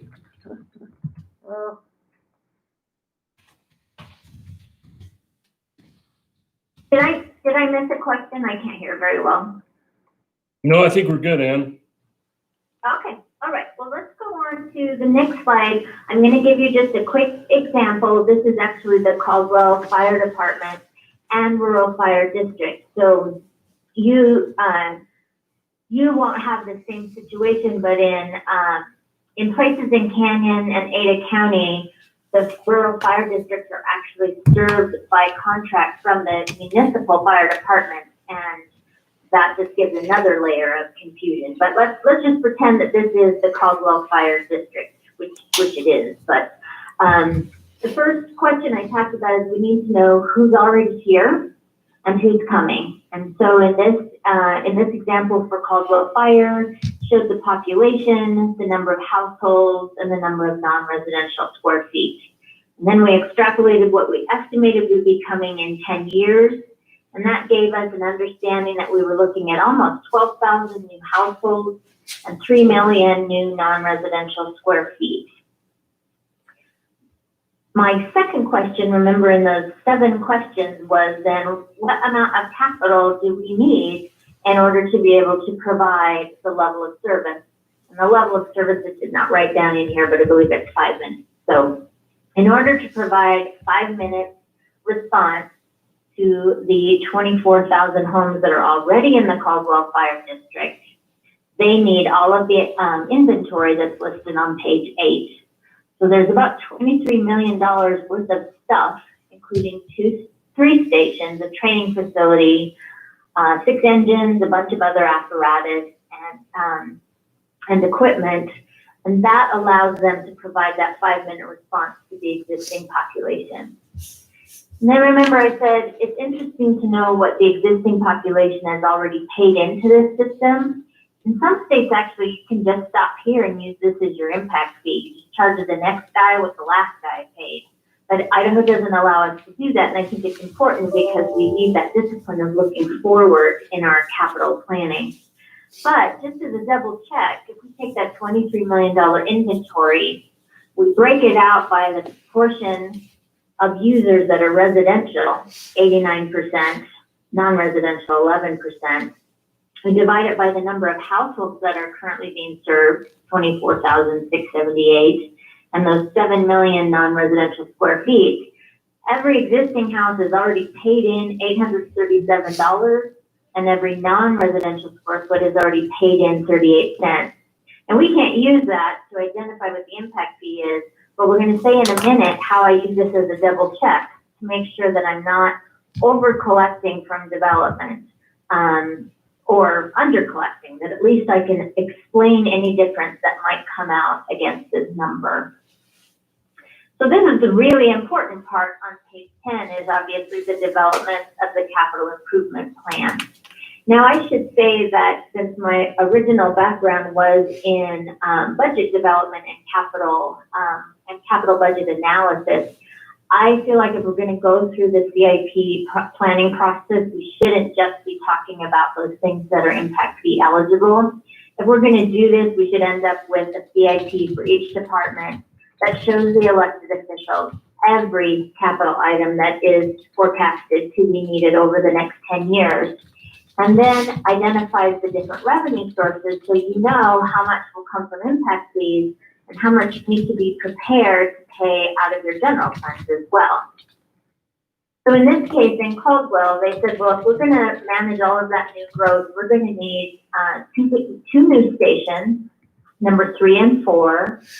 We're going to need to build a 3-bay maintenance station, and we need to remodel our training facility. So the easiest question about whether something is impact fee eligible or not is to say, if you didn't grow at all, would you build this station? And Caldwell Chief said, no, I don't need any more stations unless we get growth in the airport and Greenleaf areas. So the stations are obviously 100% impact fee eligible. That 3-bay maintenance station, however, they already need a maintenance station. They've grown out of what they had. They needed a new facility. So we can't expect growth to pay for that, but we'll need to add a couple more areas, including 1 more bay, in order to serve new growth. And so 20% of that facility, based on square footage, was determined to be impact fee eligible. But remodeling their training facilities, that's what we call an existing deficiency, not impact fee eligible. So you can see for each of these items, once I identify the growth portion, then there's a column that says this is how much I'll include in impact fees, and the right-hand column is this is how much needs to come from other sources. What's important to follow along is that if you have a capital project that's partially growth-related and partially non-growth related, and I will say that a majority of road projects are this way, because you have an existing roadway that needs to be replaced, but it also needs to be widened. So the state won't let us make development pay for the entire project because there was an existing deficiency. So maybe growth will pay for 60% for 2 lanes widened, and then general funds need to pay for replacing or reconstructing the existing center part. So you'll see in that far right column, it's a good way for elected officials to kind of keep track of, well, if I take this money from developers and impact fees, I will need to be able to also pay my part of this new maintenance facility. Then in vehicles and apparatus, you'll see they needed new engines and brush trucks for those new stations. But then there's also a line that says replacement vehicles. Obviously, our fire engines need to be replaced in an ongoing manner, and they're expensive. And so I didn't want the fire commissioner to get the idea that everything was now taken care of by impact fees. So I made sure they knew that they had $6 million worth of existing apparatus replacement that they needed to contend with over the next 10 years as well. Because I just like to sober people up, and this is a way that usually does it well. So you can see that almost $6 million is in that far right column. Then in the bottom part, you'll see minus fund balance. This is a case where the entity already had impact fees, so it's really not relevant to us there, but it's how we acknowledge the money that's already in the bank. Just look at the bottom line. It's almost a $22 million CIP for 10 years, and 11.2 million of it is impact fee eligible. Then that remaining $10.6 million is money that needs to come from the fire district through their property taxes. You'll notice that $4.8 million, their share of the maintenance station, they need to be definitely ready to pay for that if they're going to accept impact fees. The other parts, the $250,000 and the $6 million for replacement, they should plan on doing that, but there's no legal obligation to pay for those because they're not accepting impact fee monies for them. So here's where the magic occurs. That $11.2 million worth of impact fee eligible capital infrastructure on page 11. We take the $11.2 million, break it out by the portion of demand from residential versus non-residential, divide it by the 12,000 houses are coming and 3 million non-residential square feet. And if every new house pays $854 and every new non-residential square foot pays 43 cents, in 10 years, you will have $11.2 million and we'll have been able to fund all of that. Now here's the extra credit question. How does this $854 compare to what people have already paid in? No one's getting extra credit here. It's 837 was the amount that we determined. Sorry, I'm just trying to find it. There it is. There Yep. you go. Yep, Okay, so do we agree those numbers are pretty darn close? yep. That is why I am the guru of impact fees, because if you can do it in an entirely different methodology and come close, what that tells us is, and obviously it's never going to be right on, it hardly ever is even that close, but it tells us that we've established a reasonable relationship between the amount of a new station that every new house needs. There's kind of this relationship between the demand that every new house or non-residential development puts on new capital. And that is the proportionality test that we're required to meet under case law. And so this methodology has worked well for us. I also think it's intuitive, and the development community doesn't really like feeling like, there are so many fancy mathematical applications that they're being tricked. So this is a methodology that I think is straightforward and the development community can get behind. Does the methodology make sense? Does the process that we go through make sense? It does. And one question on the last slide, it says future growth 2017 to 2026, residential per unit, 11,709. Is that? Yes. Is that a dollar? That's not a dollar figure. No, that's the number of households that we're dividing the $11 million by. Got it. So yeah, so that is a little confusing. So it's, first I take the $11 million and I break it into two buckets. 89% of it is because of residential growth and 11% is because of non-residential growth. Then I divide the 89%, which is about $10 million, by the 11,709 houses that are already there. And that answer is $854. Okay, great. Thank you. Now here's a really good that was a good question, Commissioner, because it leads me to identifying the fact that for sheriff and for fire and EMS, we just assess the impact fee based on a residential unit, regardless of whether it's single family or multifamily, and regardless of how many square feet it is. And the reason I do that is because I don't like making things more complicated if I can't defend them in court. And there really is not a lot of data, unless a client can give me data that shows that there's a higher demand for multifamily or that there's a higher demand from really large houses. Generally, sheriff, fire, and EMS are there to serve a call. And a call can come from any size facility for any number of people. And so we just aggregate it and have a residential and a non-residential fee. But when we get into roadways, we do have good data that tells us what the demand on the roadway system is, and that's trip generation. So if I were doing roadway fees for Caldwell, and I'm doing roadway fees for Dем County, we are coming up with a fee that will be different for single family and multifamily, and will also be different based on retail, office, industrial. And that's based on the specific trip generation that the National Transportation Engineering Manual has given us. So there are cases in which it may be a more broken out. Now you'll see if you look at Ada County Highway District, they break it out by about 30 different kinds of land uses. Again, you can make this as complicated as you want, but that sometimes just results in a lot of appeals and extra burden for your employees. I am of the belief that we can aggregate things to the degree where we have defensible information. And if there is a development that feels it's an outlier to some of this, for example, I had a senior residential living facility in Nampa that said, we don't really think we should pay the park fee, not only because none of our people can drive to the park, but also because we have a park here on the property. So a developer can request an individualized assessment, and we can determine if their specific circumstance is different enough to have their fees calculated specifically for them.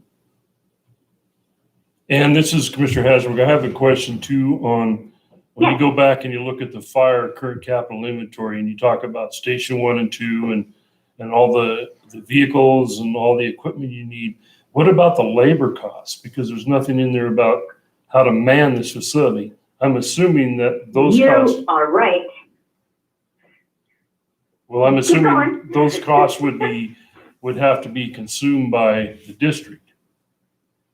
You are right. So remember in the beginning where I said impact fees can only be used for capital, can't be used for that's right. operating.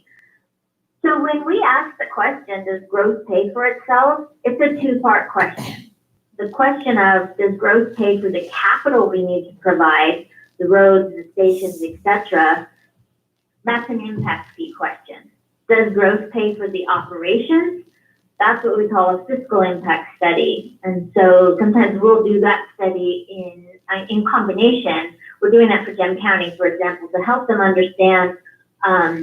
I think for a long time we always thought all growth is good. And then anyone who's responsible for actually taking their property taxes and paying for the personnel realizes that maybe not all growth pays its way.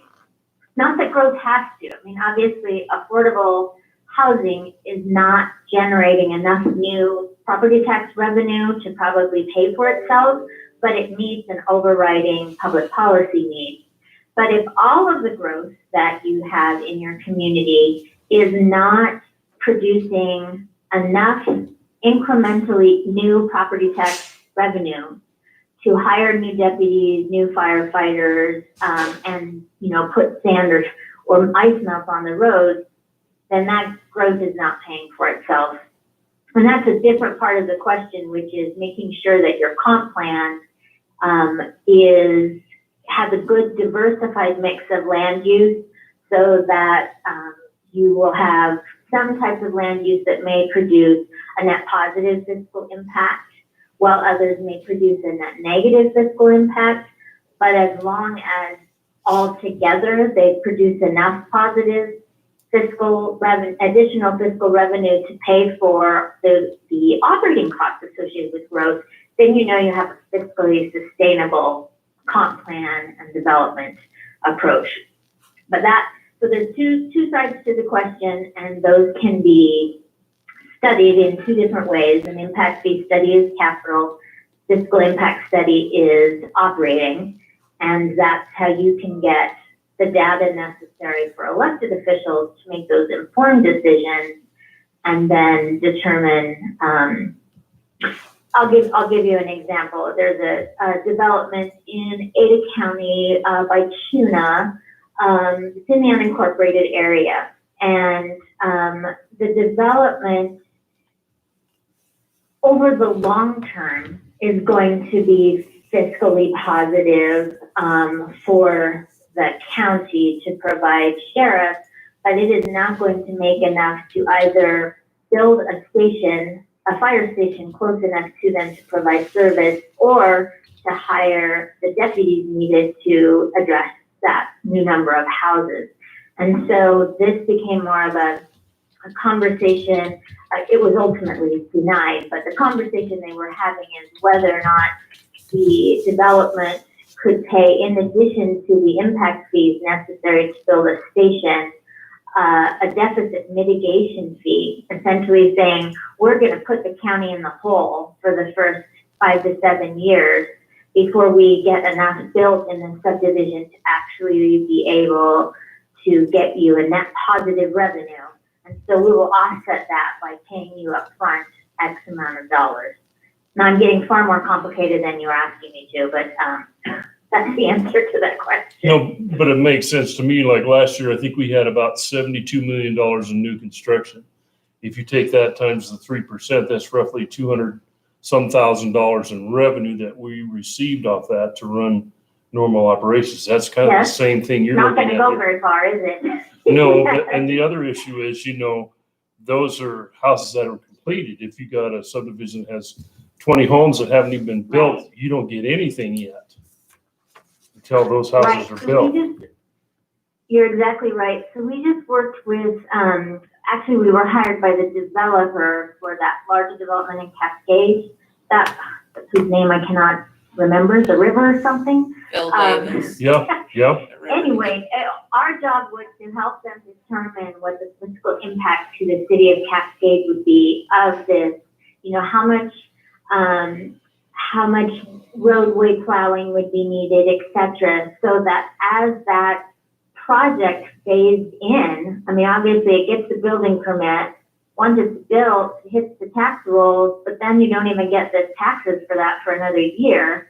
And then if you're only building, 5 houses a year, then we need to cash flow, figure out how long the city would have to basically prop up the development before the revenues would start, before the new revenue was sufficient to cover operations.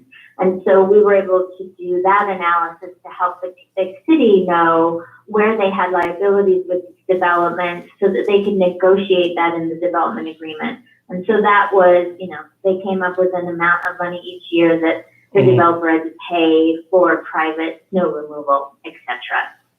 So this is the lovely world of actually using data to help you figure out how to make people, how not to have taxpayers subsidize new growth, essentially. And do impact fees need to be approved by the electorate, or is this a decision from the commission? No, it's just the commission. So having that advisory committee is a really important component, because in addition to having developers, we'll also have, you'll appoint, a few members of the community as well. So there are a good backboard for you to know that all different perspectives have been involved in vetting the process, and that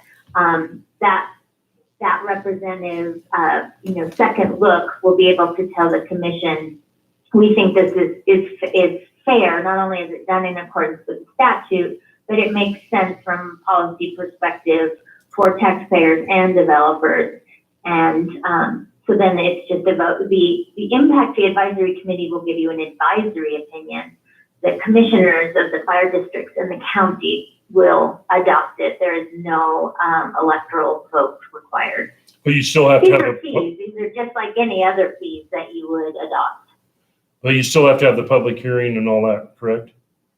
You do. You have to go through, this is a great way to, on this last slide that I have 12, slide 12, you'll see that I identify what the fee study process would be to do impact fees for the county or the fire district. And you'll see at the end there, once the final report is prepared and it's presented to the elected officials, then there are 2 public hearings that need to happen.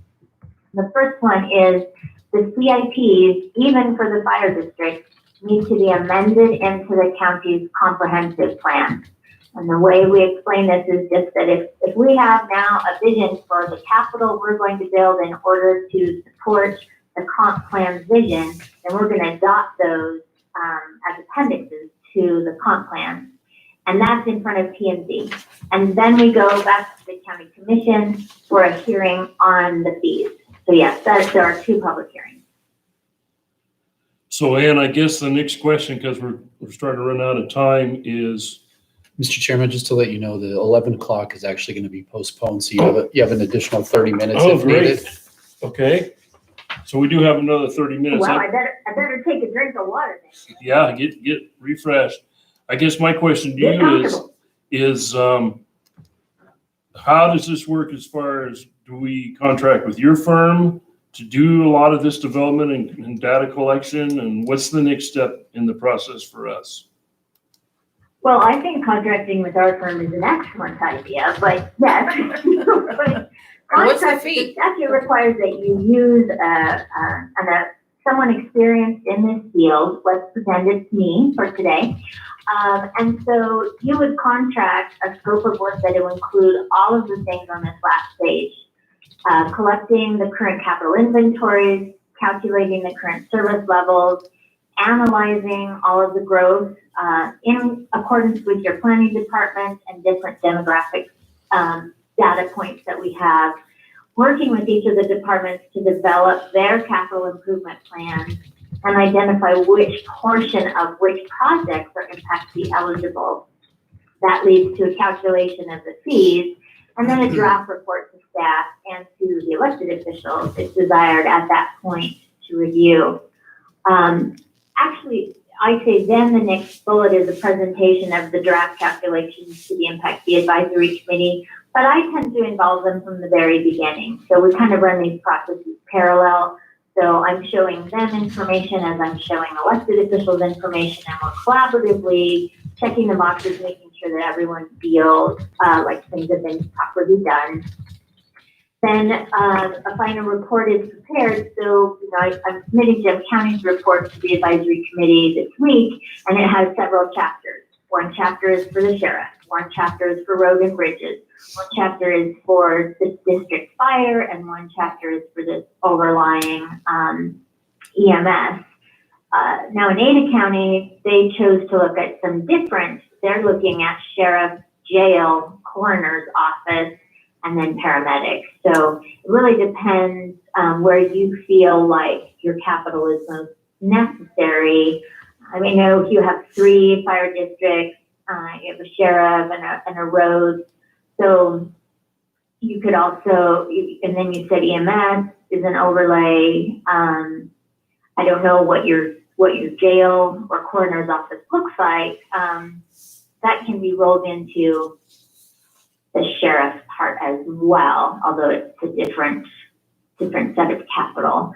And so yes, the scope of work would be, I would provide a proposed cost to do whatever number of impact fees you wanted to have studied and develop those CFPs for you. The process takes, really doing the work only takes about 3 or 4 months. It becomes elongated by things like pandemics, inability to meet, holidays, getting things on the public hearing schedule. So if you started this in December, you could very reasonably be adopting fees next fall if you really kept on it. If you had a lot of rethinking, it would take a little bit longer, but within a year, you could start collecting fees. And I think one of the things that I provided to the fire chief was, went back and looked at the original study and said, well, if everyone had assessed the fees that we calculated in 2006 or 7, whenever that was, how much money did we basically leave on the table in the last decade or so? Garrett, I can't remember what number I told you, but it was a very large number. And that's, the next question always is, well, can we go back and get some of that money? and that is unfortunately no, but you know, it helps us understand that sometimes it's really wise to do this work. Whenever you choose to do this work, you are looking into the future and you are beginning to assess in data-driven capacity what the impact of growth is. And then, again, it gives you some data also with which to discuss with McCall, for example, some of these overlapping impacts and how it certainly is in everyone's best interest to make sure that each different entity is properly resourced to be able to continue to make Valley County the place where people want to live and play and work. And so those conversations, sometimes I end up sort of facilitating those community conversations as well when we get down to the, well, how does this all work? Your question about, well, will the, you know, does the county get to oversee the fire district? I will always just say, well, let's step back and see if as a county, and I realize this is very Pollyanna in some places. It's like, no, we don't talk to each other, so we won't be having that conversation.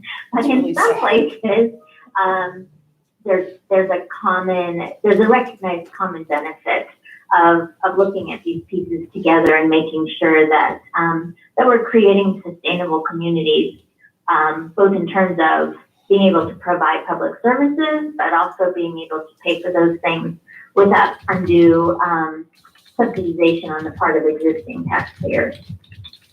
So Ann, if we put this in place and we start collecting fees and there's a recession, and so our growth just basically collapses because we are based on the economy. We're running strong right now, but yes, you are. Yes, you are. And so now we only have 8 years in order to acquire fees in order to purchase these or the facilities or do the improvements. So what happens if we have a recession? We don't collect that much. In the worst case apocalyptic scenario, you would have to return the money that you've collected. In 20 years, I have never had a client, and I've done these studies 100 times. We have never returned money because we stay on top of it. If you adopt the fees and then ignore them for a long time and you end up with money in your account and you haven't been paying attention, that's where you get yourself into trouble. But there are 2 ways to make sure that you don't end up having to give back money. And the first one is relying on your Impact Fee Advisory Committee. They are actually required to meet annually. So every year they come back, I meet with them, we update the growth projections to make sure we're still on track. We make sure that the costs in the CIP haven't significantly increased. And we talk about whether or not we need to update the fees. That is a way for us to be able to kind of head off any large swing in the economy. So if we develop, let's say the example I gave you, Caldwell has developed their CIP. 2 years later, the growth doubled what we thought it would be. Then the advisory committee and the city and the district are saying, okay, we need to revise the CIP. We're going to need yet another station and another, 2 pieces of apparatus. And we're going to need to divide that by more houses because, growth is bigger. On the other side, if let's say we had adopted fees in Valley County before the recession, and the recession hit. And remember I talked about if we are successful in developing a strong relationship between every new house and its proportional share of roadway or fire capital, then whether the county grows fast or slow, that still is the demand that will be needed. Now, could also decide the true apocalypse. If we are never going to grow again, then we're just going to stop the impact fees and give the money back. Although usually we can pay for something like buy one patrol car or something. But if it's just a recession, what we're going to be able to see is that there are going to be fewer houses built that year or those 5 years. And so money will accumulate slower, and we will have less of the urgency to build that new station because we haven't absorbed that many new houses during that period of time. And so essentially we just stretch out the CIP. We might defer some of the projects into the next 10-year period. We keep that money in the bank up until year 8. If you've had an 8-year recession, then by then we probably should have stopped your impact fees. But if you had a 3-year recession and 2 years of recovery, and then we're starting to get a high growth again for 3 years, you'll have something by then you need to buy. You need to buy an engine. You need to get that station built. The other thing to remember is that you may not have remember in the Cosgrove example, over 10 years we would have recovered that $11.2 million. But sometimes you're in a really good economic situation where you decide, let's build a station now, and we'll have the impact fees pay us back over time. Or let's issue a bond and have the impact fees pay the debt service on that bond. So I've actually answered your question in a much more complicated way, but there are a variety of different ways to make sure that you don't end up with money in the bank and nothing to spend on it. And the first one is we have to keep track at least every year of what we're bringing in, what the growth scenarios look like, and whether or not things are still balanced. Number 2 is even over the last 20 years of economic highs and lows, this capital still needed to be built. Maybe not in year 2, maybe in year 6, but it still needed to be built. And those who sort of just kept accumulating the money were able then to have the money there when they needed to spend the next thing. This probably requires maybe more of an in-person explanation, but Commissioner, does that make sense that you have kind of a pendulum of different ways to counter that concern about economic decline, particularly because your growth in Valley County is so sensitive to that economic condition? It does, yes. And we've talked about this in our road advisory committee, doing this for the roads. Have you ever had a community where they put in impact fees and then the electorate was unwilling to pass a levy because there's impact fees? No, actually, it's interesting because, fire districts in Idaho have a really hard time getting bonds passed. Some of mine try every 6 months and they can't get them passed. CUNA recently did a bond and it was passed by a huge margin. And it was because not only did they do a really good job educating the public, but they showed the public that they had done this capital planning and that 50% of the station was needed for growth and 50% of it was needed for an existing deficiency.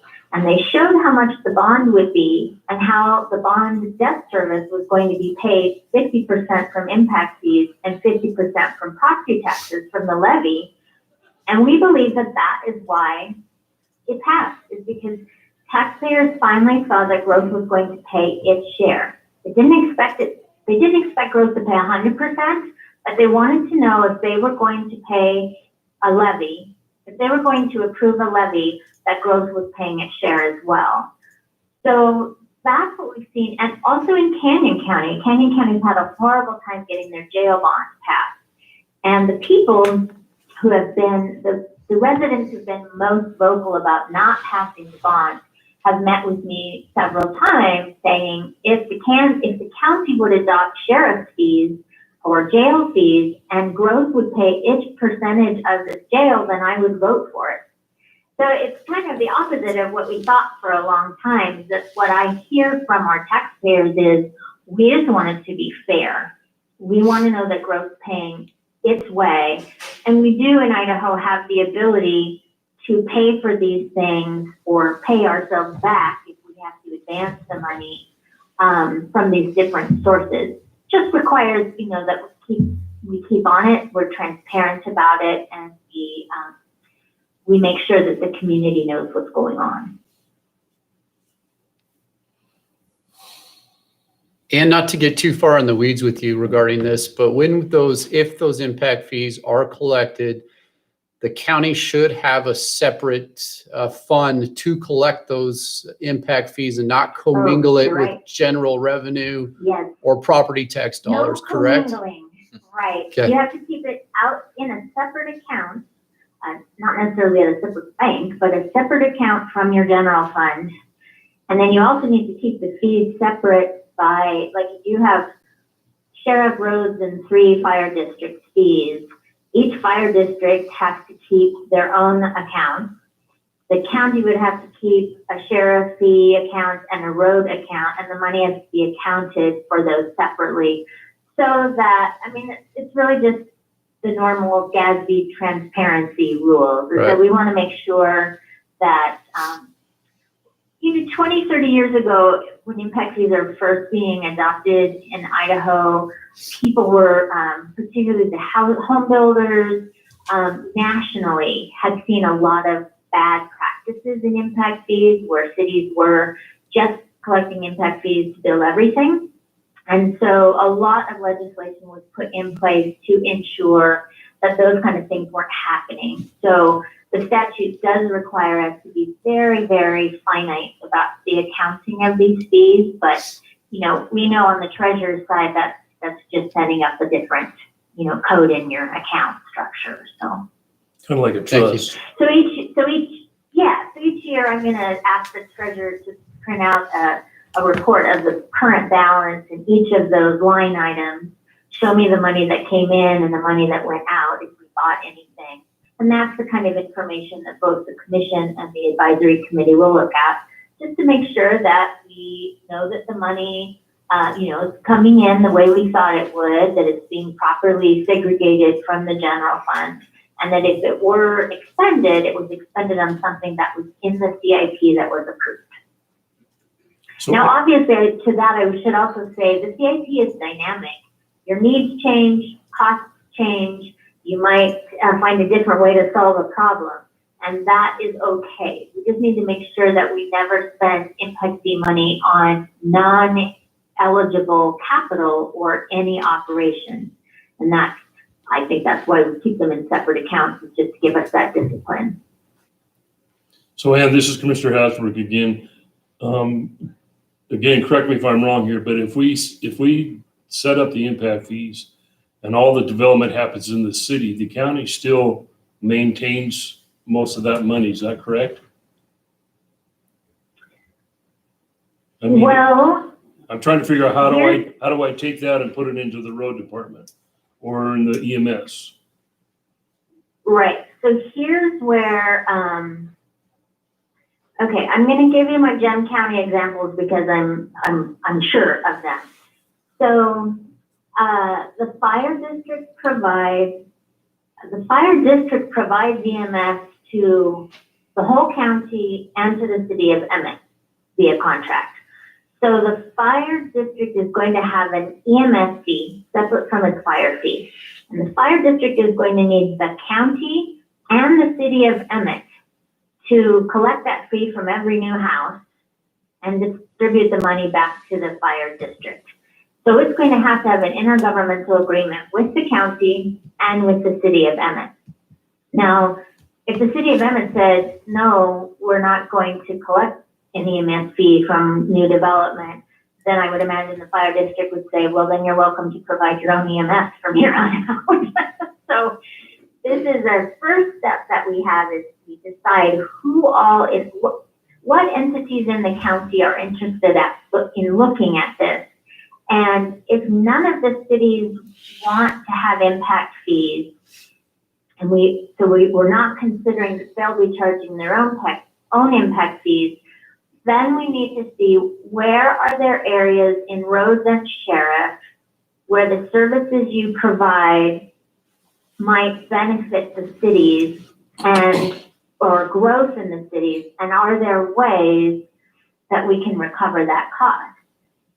Now, the more collaborative entities are in a county, the easier this becomes, where we see it all in our best interest to ensure that we have consistent infrastructure to keep a good level of service. But let's take Ada County Sheriff, for example. The amount of unincorporated Ada County is very small now that we have so much annexation and kind of wall-to-wall cities. So the Sheriff's Department really only exists, we're only looking at like 300 houses a year maybe coming in the unincorporated area of Ada County, and it will be quickly annexed into the cities. So the sheriff's not really going to be serving those people. We're not going to be getting property taxes from them for sheriff services. So they're really, I can't really assess an impact fee for sheriff against just those, few houses, because then the fee would be like $20,000. But it's not really fair, because growth in the cities does put a demand on the county sheriff. For example, everyone goes out to Lucky Peak, for a picnic, and there's a rowdy riot and a bunch of accidents. And it's not the city police that's responding, right? So this is the issue of when people are mobile, they can create demand in communities outside of where their property taxes or impact fees are being collected.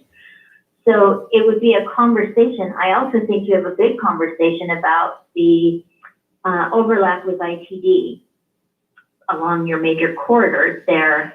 I remember before talking to the Valley County Sheriff's Office, and then to the fire districts as well, about the demands responding to accidents or thefts or speeding, for example, of people that were simply going to the north end of the county, right? That the county got no property tax revenue from those people, because those people were paying either property taxes because they owned a house in McCall, or they were paying resort taxes and property taxes to rental facilities, none of which was coming back to the county. So that's this kind of interesting, more global question about who creates the demand, where are they paying money, and how can we best make sure that that money is spread to be able to address the demand. I have heard in the last couple of weeks that ITD is finally considering impact fees. And I am racking my brains to try and figure out who told me that, because I need to look into that. This may be a way to really help with county roads. If ITD is willing to collect impact fees for its portion, then we're really able to talk about, which parts are county roads and which parts are really coming from the state highway system. That will be an important component for us as well. So essentially, if it's roads, I'm going to get a bunch of maps, and we'll look at what are city roads and what are state roads and what are county roads. And we'll look at where we think the growth is going to be and where the trips are going to be generated. And then we need to have a conversation about how much those people will pay, to which entity they will pay it, and where that money then will go ultimately to build the capital. That's a very ambiguous answer, I realize, but it depends on what is actually going on in your county. To me, it's always just kind of like a big puzzle. Is you tell me everything that's not working, and we figure out together some alternatives to help you get there. So basically, if you had a road impact fee, let's just say $1,000, the cities would get part of it, ITD would get part of it, and the county would get part of it. No, No? if the county charged $1,000 impact fee, it would be because we had determined that, we needed to do some road widening, or safety capacity or safety improvements on an actual county road because of growth. And the only people who would pay that would be people who pulled building permits in the county, which is patently unfair because people who are going to use that are going to be other people. What I'm suggesting is, in a community like yours, it would be beneficial to have ITD, the cities, and the county at the table to talk about where the trips are generated and how we best capture those costs. And then you may choose to have sort of a cost sharing, maybe a joint CIP in terms of roads. That will require a lot of commitment on the part of elected officials to collaborate in that way. If we don't have that level of collaboration, for example, in Gem County, Emmett's going to have its own street fee, and Gem County is going to have its own road fee. Now, it's obvious if I build a house in Emmett, I'm also going to be adding trips into the county road system and vice versa. But they're kind of standing on their own side and just feeling like, well, if we all collect the money from our own development and get these things built, then it will kind of wash out. Everyone will have better infrastructure, we'll be able to avoid congestion, and all will be good. So I guess the answer is it depends. It depends on how collaborative you want to be. What I like to do is develop fee systems that reflect the intentions of the actual community. So you have several ways to look at this. You could talk to your peers on the city councils and say, we're looking at this again. The fire districts are looking at it. Are you interested in looking at impact fees? And if so, would we want to sort of do a collaborative, roadway conversation and develop, we might develop tiers of fees. So there's a fee that's only, maybe there's a fee that McCall collects just for city streets and it's just for development in McCall, but there might be a county overlay or an ITD overlay for the amount of trips that are generated getting up to McCall. All of that is possible and depends on the degree of interest and willingness to collaborate that you all have. I think we have a moment in time here because with the sewer impacts in McCall, there's not going to be a lot of upzoning up there. There's not going to be, it's going to be one out single family for the next 2 years probably. And there's going to be a lot more growth in the county. Donley has its own growth. I think that we would invite everybody to the table to have the conversation and try and get the cities engaged. But it's per permit. So they would have to agree to allow us to collect fees if they were issuing building permits within the cities. Well, But I we're think in it's captured important to Tamarack. realize that most of the amenities, not all of them, but most of the amenities we have are out in the county. Yeah. Right. If we put parks on there and you put roads and the EMS and the fire and the sheriff, that's. And I think the sheriff would be fairly easy because they contract with both Cascade and Donley. So that one would be fairly simple. But you And do that. that can sometimes be taken care of. Either we get the, Cascade and Donnelly to charge the sheriff fee in their cities, or you update the contract price that you are charging them to include their amortized, buy-in to the capital. So you want to either get it in your contract fee or have them collect the impact fees.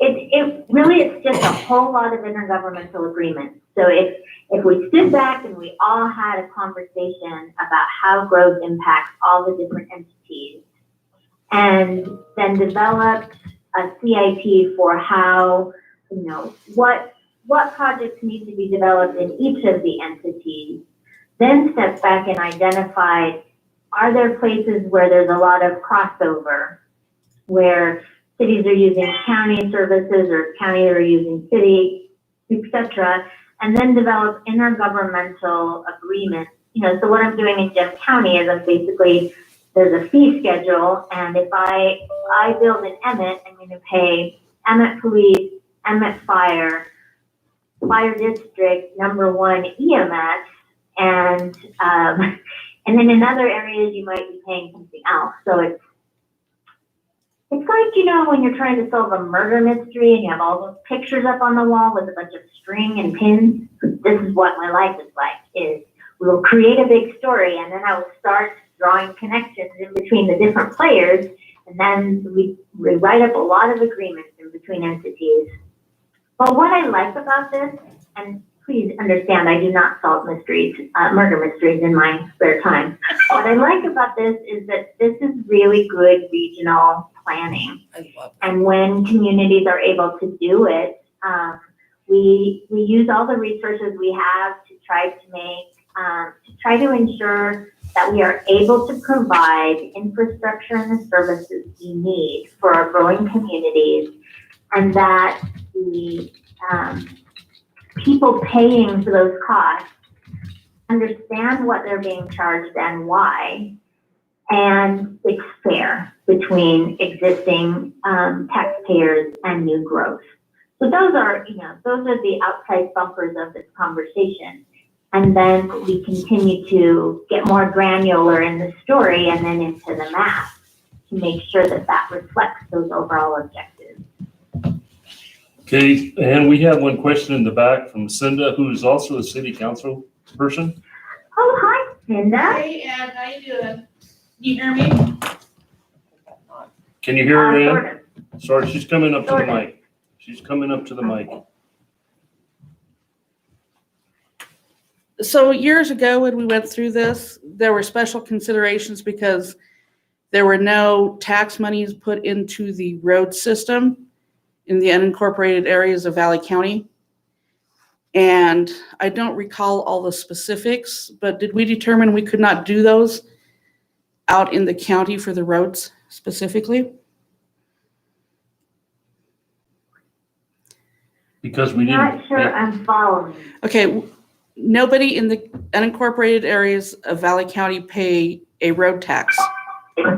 No public monies have gone into the creation or the improvements of the roads because they were all done with the payment in lieu of tax funds and Craig Wyden funds. Oh, right. Remember that? So how does that impact it now? Well, it doesn't matter what's happened before, whether, if I understand the question, whether the existing infrastructure was paid for by property taxes or payment in lieu or dedication, that's the infrastructure that you own. And so going forward, you can keep that level of service up through impact fees. And we may have to do a road levy in the future. So that might change anyway. So Ann, I guess this is Commissioner Hasbrook. I guess to go from here, depending on the cost, we would probably have to go out for an RFP for this kind of a plan. Is that correct? It depends I don't know what your thresholds are. I think it's 50,000. Anything above 50,000 is an RFP. Well, it depends, let's see. So we would be talking Sheriff Roads EMS for the county, correct? Sheriff Roads, EMS, and I would like to see parks in there. Maybe parks, yeah, maybe add parks. And parks, okay. And then the 3 fire districts would contract separately if they were interested. For Sheriff Roads EMS and parks, I mean, I need to provide you an actual proposal, but it would be under $40,000. And that is, if you were to collect impact fees, you would pay yourself back on the cost of the impact fee. Sure. So, if you do want to go out to bid, yes, you can, Jim County did that bid. You can probably get a boilerplate of what that RFP looks like. Or if it's under your threshold, I can provide you a proposed scope of work and cost, and you can see what you want to do there. If other entities are going to participate at the same time, there's some economy of scale there, and I can reduce the price a little bit. It just kind of depends on how many entities are working together. In Jim County, we signed different contracts, but all at the same time, and everyone got a little bit of a reduction because of that. So when you're saying other entities like the cities, Yeah, I don't know if you've talked to the cities at all. I'm assuming that the 3 fire districts might be interested because I think they're in the room. yeah, maybe. they're both shaking their head, yeah.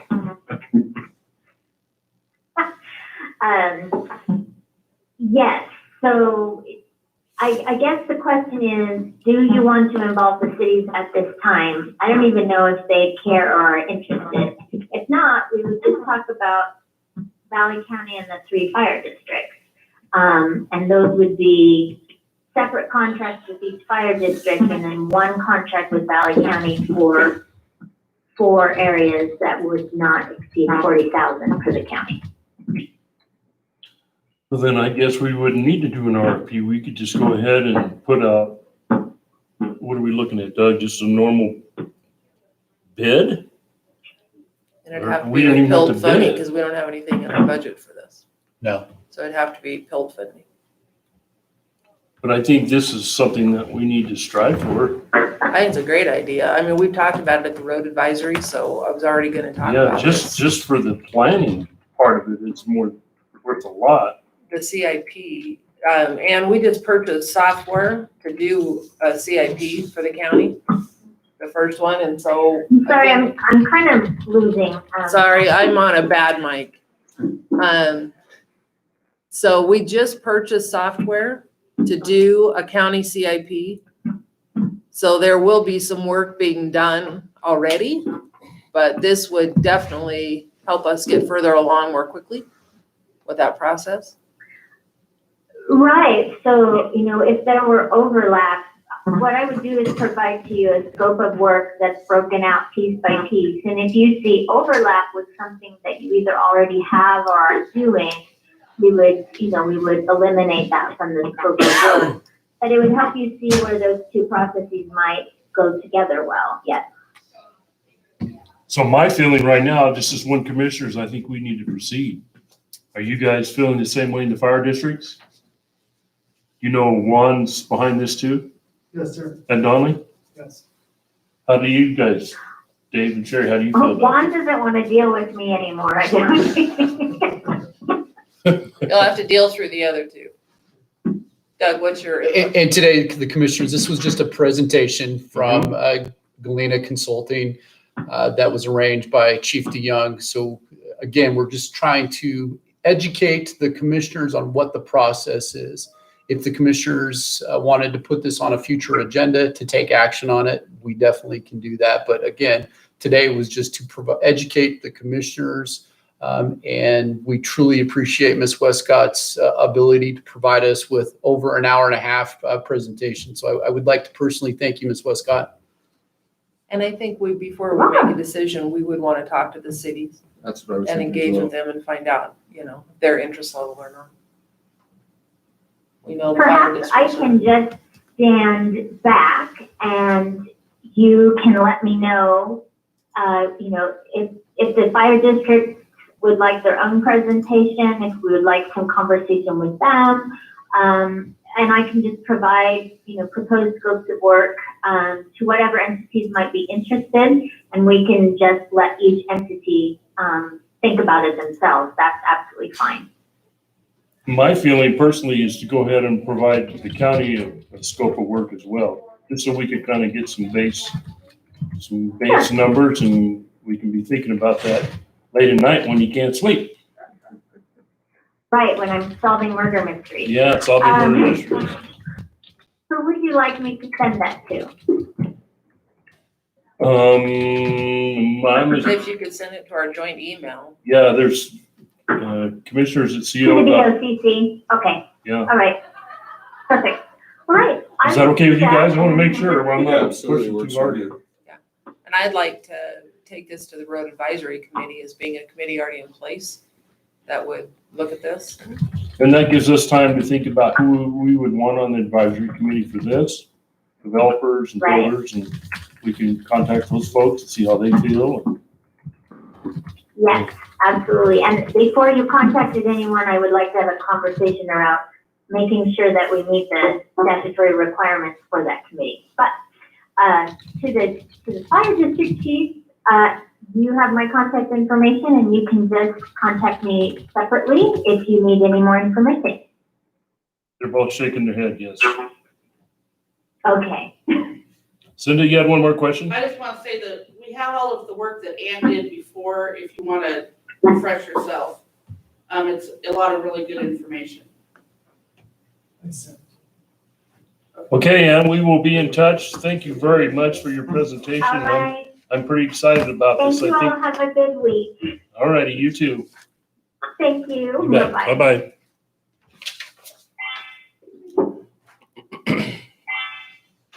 So Doug, is the Gulf Fork Bay completely off the table? Yeah, well, that has been postponed. We'll arrange for another date for that to get on the commissioner's agenda. We got a few more minutes. You guys want to add anything else? Sheriff?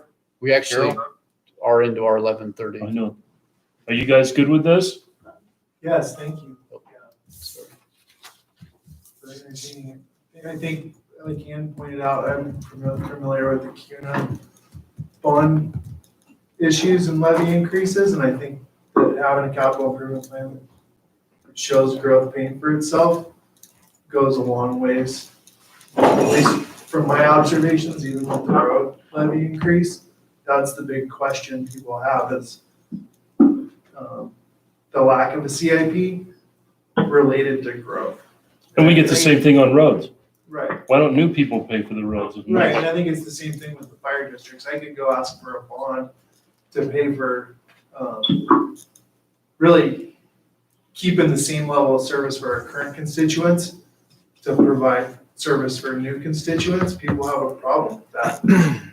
Yep. I think when you can break those CIPs down and show them gross paying for their portion, people are much more apt to vote for levy. Okay, How would anybody you else? like to proceed with talking with the cities? Do you want me to call the mayors? See if, if they're interested, if they want to have a joint meeting, if they want to have a joint presentation? I think that's awesome. Yeah, I think that's awesome. And Cindy being on the city council is our connection down here, so. Well, I was on the advisory group last time we did this. So I'm familiar with how we did it. And I provided building permit numbers there. How many you actually get. And when you could come up with some names too that would serve on this new advisory committee? Developers and builders that you know? Well, yeah, I'm sure we could come up with people. And I would assume we'd probably want somebody from Tamarack. Yes. We could put together a list pretty easily. I Yeah, know that most of was the building be kind community. of easy to do. It's a little time consuming initially, but it wasn't that painful. But we got a lot of really good information out of it. Mm-hmm. Even though we didn't think it was beneficial to adopt them at that time. When was that done? 2010? So, Was it 07? yeah. Oh, 07? It wasn't, Yesterday. and Just yet, yesterday. all the money that's been left on the table in the meantime, has been shown. So it's, It's 21 million. yeah. I mean, that's nuts. For the fire? Collectively, if the county would have adopted them then, we would have gotten at least 21 million by now. Well, the other thing that kicks in here is that people will say, well, then I'm not gonna move to Valley County because of the impact fees. You do lose some development because of impact fees. I've heard that in some of like Haley and those areas where their development, their impact fees are humongous and people, well, I'm not moving there and paying that. or I'm not moving into that city. I might move into the county, but not the city, just to get away from those impact fees. So it does affect development a little bit. And we would want to look at that as far as especially local housing. But also, can you take up to a dollar amount? I didn't ask that question. Can you take less than if the dollar limit, I mean, if it's $10,000 a house, we may not want to collect 10,000 a house. We may want to collect something less than that. I would assume it's whatever figure we thought was fair. I think in the last I knew in Ketchum Haley was $18,000. I think CUNA is $6,000. I think typically hers, talking to her, it's about $2,000 to $3,000 total. And Just for she's- fire? Yeah, Or for development. No, fire is like $800. Yeah. I think total is about 2,000. And like she says, amortized over 30 years.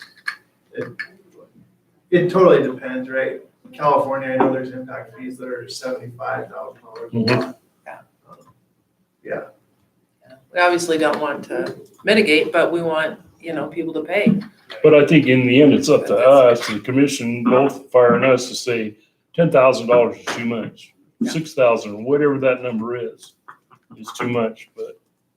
I'll start working Affordable on, housing, our general fund would have to pay for it. Yeah, and that's something that we'd have to budget for. Okay, we're gonna move on now. Thank you guys for bringing this in. I did this process a little bit with Ann Westcott last year for the city of Cascade. And we just did this presentation and started the conversation, and it didn't go any further than that. The fire district was prepared to do the study and everything, but we didn't move forward. So they didn't provide the funds to do the study, the city? Right, we didn't pay anything. Okay. After talking with Jared, I thought the whole county and cities would be more beneficial to get everybody involved than just having the city of Cascade do it. Steve, I wonder how many permits the city of Cascade actually issues or did. I mean, it will now with the River District. Correct. I mean, it's a great time to get engaged in it before the Correct. River District goes in. Right, and yeah, it was pretty minimal, so my personal feeling was there would be some money in there in 8 years, and it would pay for some capital improvement, but I didn't personally think it would be the best bang for a buck at the time. But with the whole county and cities doing it within the whole fire districts would be more beneficial. Oh, absolutely. Absolutely, and then growth pays at least 50% of the cost. Right. Which is the goal. And then hopefully the revenue off the property tax will cover the rest, but it never does. I think right now, I think everybody's on the same page and we've seen growth, especially after this pandemic. The counties and cities, if we continue to do what we've been doing for the last 20 years, our level of service is going to continue to decrease and we're going to end up with more growth.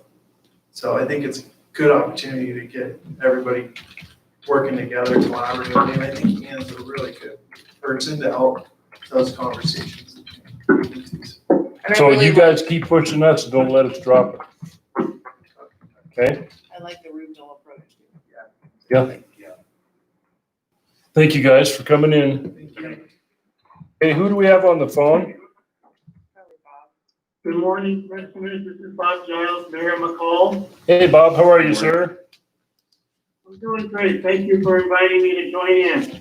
Yeah, this is the next agenda item on our agenda. It is an action item, and it is to approve the letter to Idaho Department of Lands regarding the potential land swap. And I got those, I think, yesterday and read them both. I like the first one better than the second one. So anybody else want to add anything? I don't know which is first and second, but. Well, the first PDF from Michelle. So they did both of them. One of them has the request up front and the other one has the request at the end. So. And then I think, which was, personally, I think all of us and the city council should chime in, not just me and the mayor. I think that means a lot more. How do you feel about that, Bob? I will attempt to try to get those people rounded up. We need it done by Thursday, correct? So that Tomorrow. Commissioner Bingaman can present it to the land board. Is that the timeline? Yeah, it actually has to be emailed, I believe this afternoon. Oh, shoot. so that's not gonna. That's not gonna work. Yeah, no, I was gonna say, I think we just proceed with the two signatures on it as And Bob, Dave was saying this morning that that meeting is closed to the public and it's gonna be all online. Okay, got it. But I would be happy to sign that as the mayor, of McCall, and I'm sure that our city council will support that. Well, we could all three of us sign it here today. Yep. So the first letter,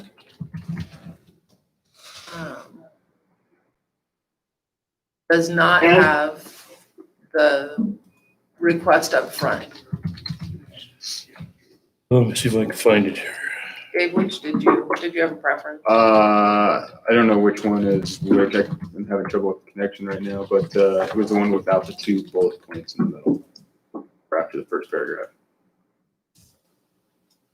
So there's one that's dated November 12th, and the other one,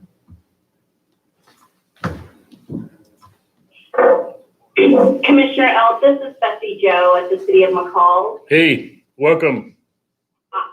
I'm here to help support Bob. The two letters that you got, the one that you keep referring to as the first one is named 2020-11-12-City County Letter. Yes.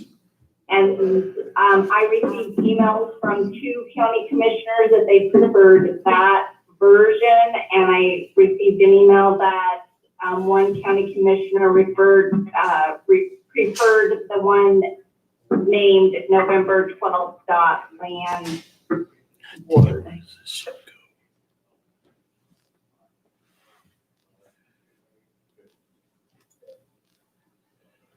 So let's look at them. I'm trying to find it. we got it in an email from Michelle Groenveld on 11/12.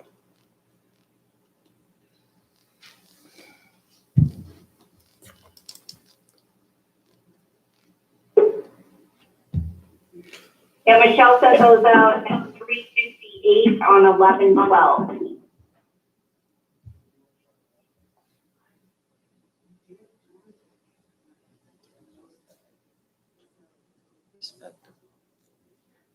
So Dave, the bullet points were taken out of that one. Okay, I didn't see But that. I don't think, and I don't know if you guys got that one. The one without the bullet points.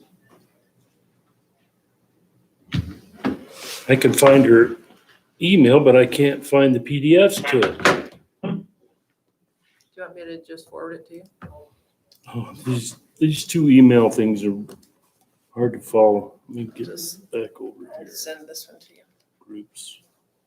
Dave, do you need it too? No, I don't have any internet connection. I have it. Trying to get it on my phone. I just like the one that it told them what we were asking, defined why, and then went back and reiterated the request. But that's the November 12th. So both of you had responded then to the other one. There, I got them now. Let me look at them.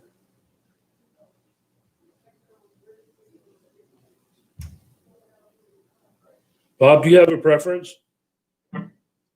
No, I just thank you for asking. They're both good letters, they're just style differences. What's important to me that the Board of Commissioners reaches agreement on which version, and the city will be fine with either version.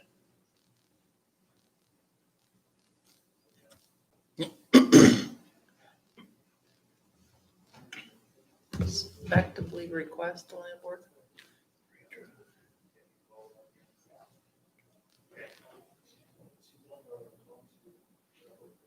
Yeah, that part should probably be changed to respectfully request.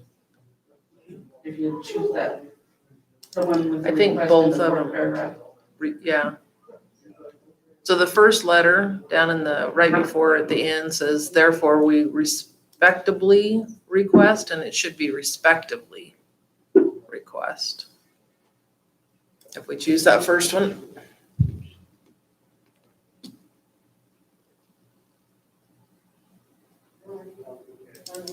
I guess my heartache on the second letter was we were requesting the land board to extend the current moratorium for a period of 6 months.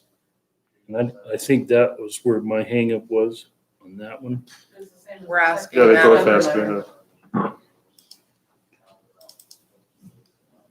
I don't, Like I said, I thought they were just like basic stylistic changes or Yeah, the first differences. one, the request was in the fourth paragraph. Mhm. Yeah. It was the same 6 months. Yeah, they are just style differences. I don't know, the first one just seems more friendly to me. Can we change the fourth paragraph, therefore we respectively request? Yeah, it should be respectfully instead of tubly. Yeah, respectfully request. If we can get that changed, can you change it in the document? That's Sure I way can. above my IT experience. I'm sure I can, and then I can just send it to somebody to put it on letterhead? Is that what we're doing, Doug? You guys tell me. If you email it to me, I can print it off at lunch. Bob, do you have a problem with us putting this on county letterhead? No, not at all. Okay. Fine. And We're gonna have to say, if you would make sure electronically gets sent to Bessie Jo Wagner, our city clerk, I will make sure we have electronic signature on it today. Okay, well, I think the goal right now is in paragraph 4 of the first letter, the 2020-11-12, fourth paragraph, the third word in is respectably, and it should be respectfully. And Sherry's gonna change Right. that word, and then we'll get it on county letterhead, and we'll send you guys a copy probably right after lunch.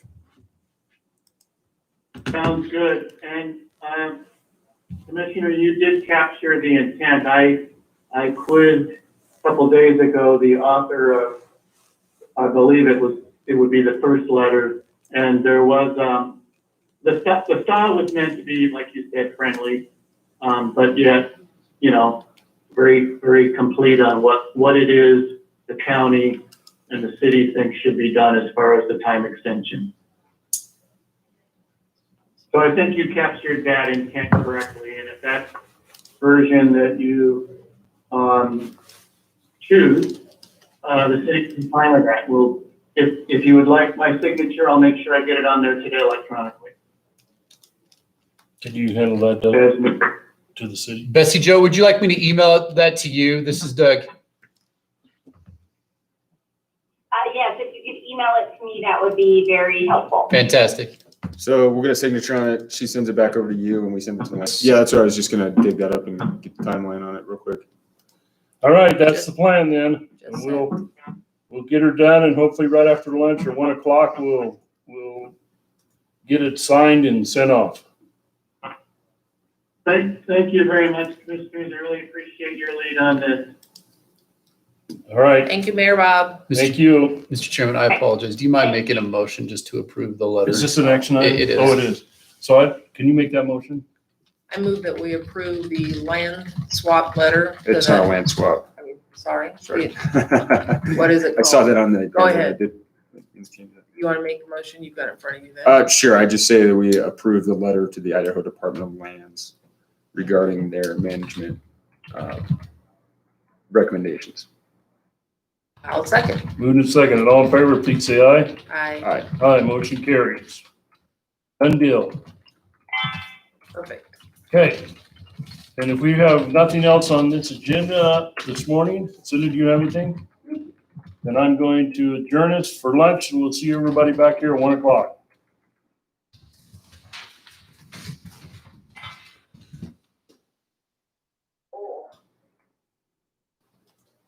Go to chiropractor.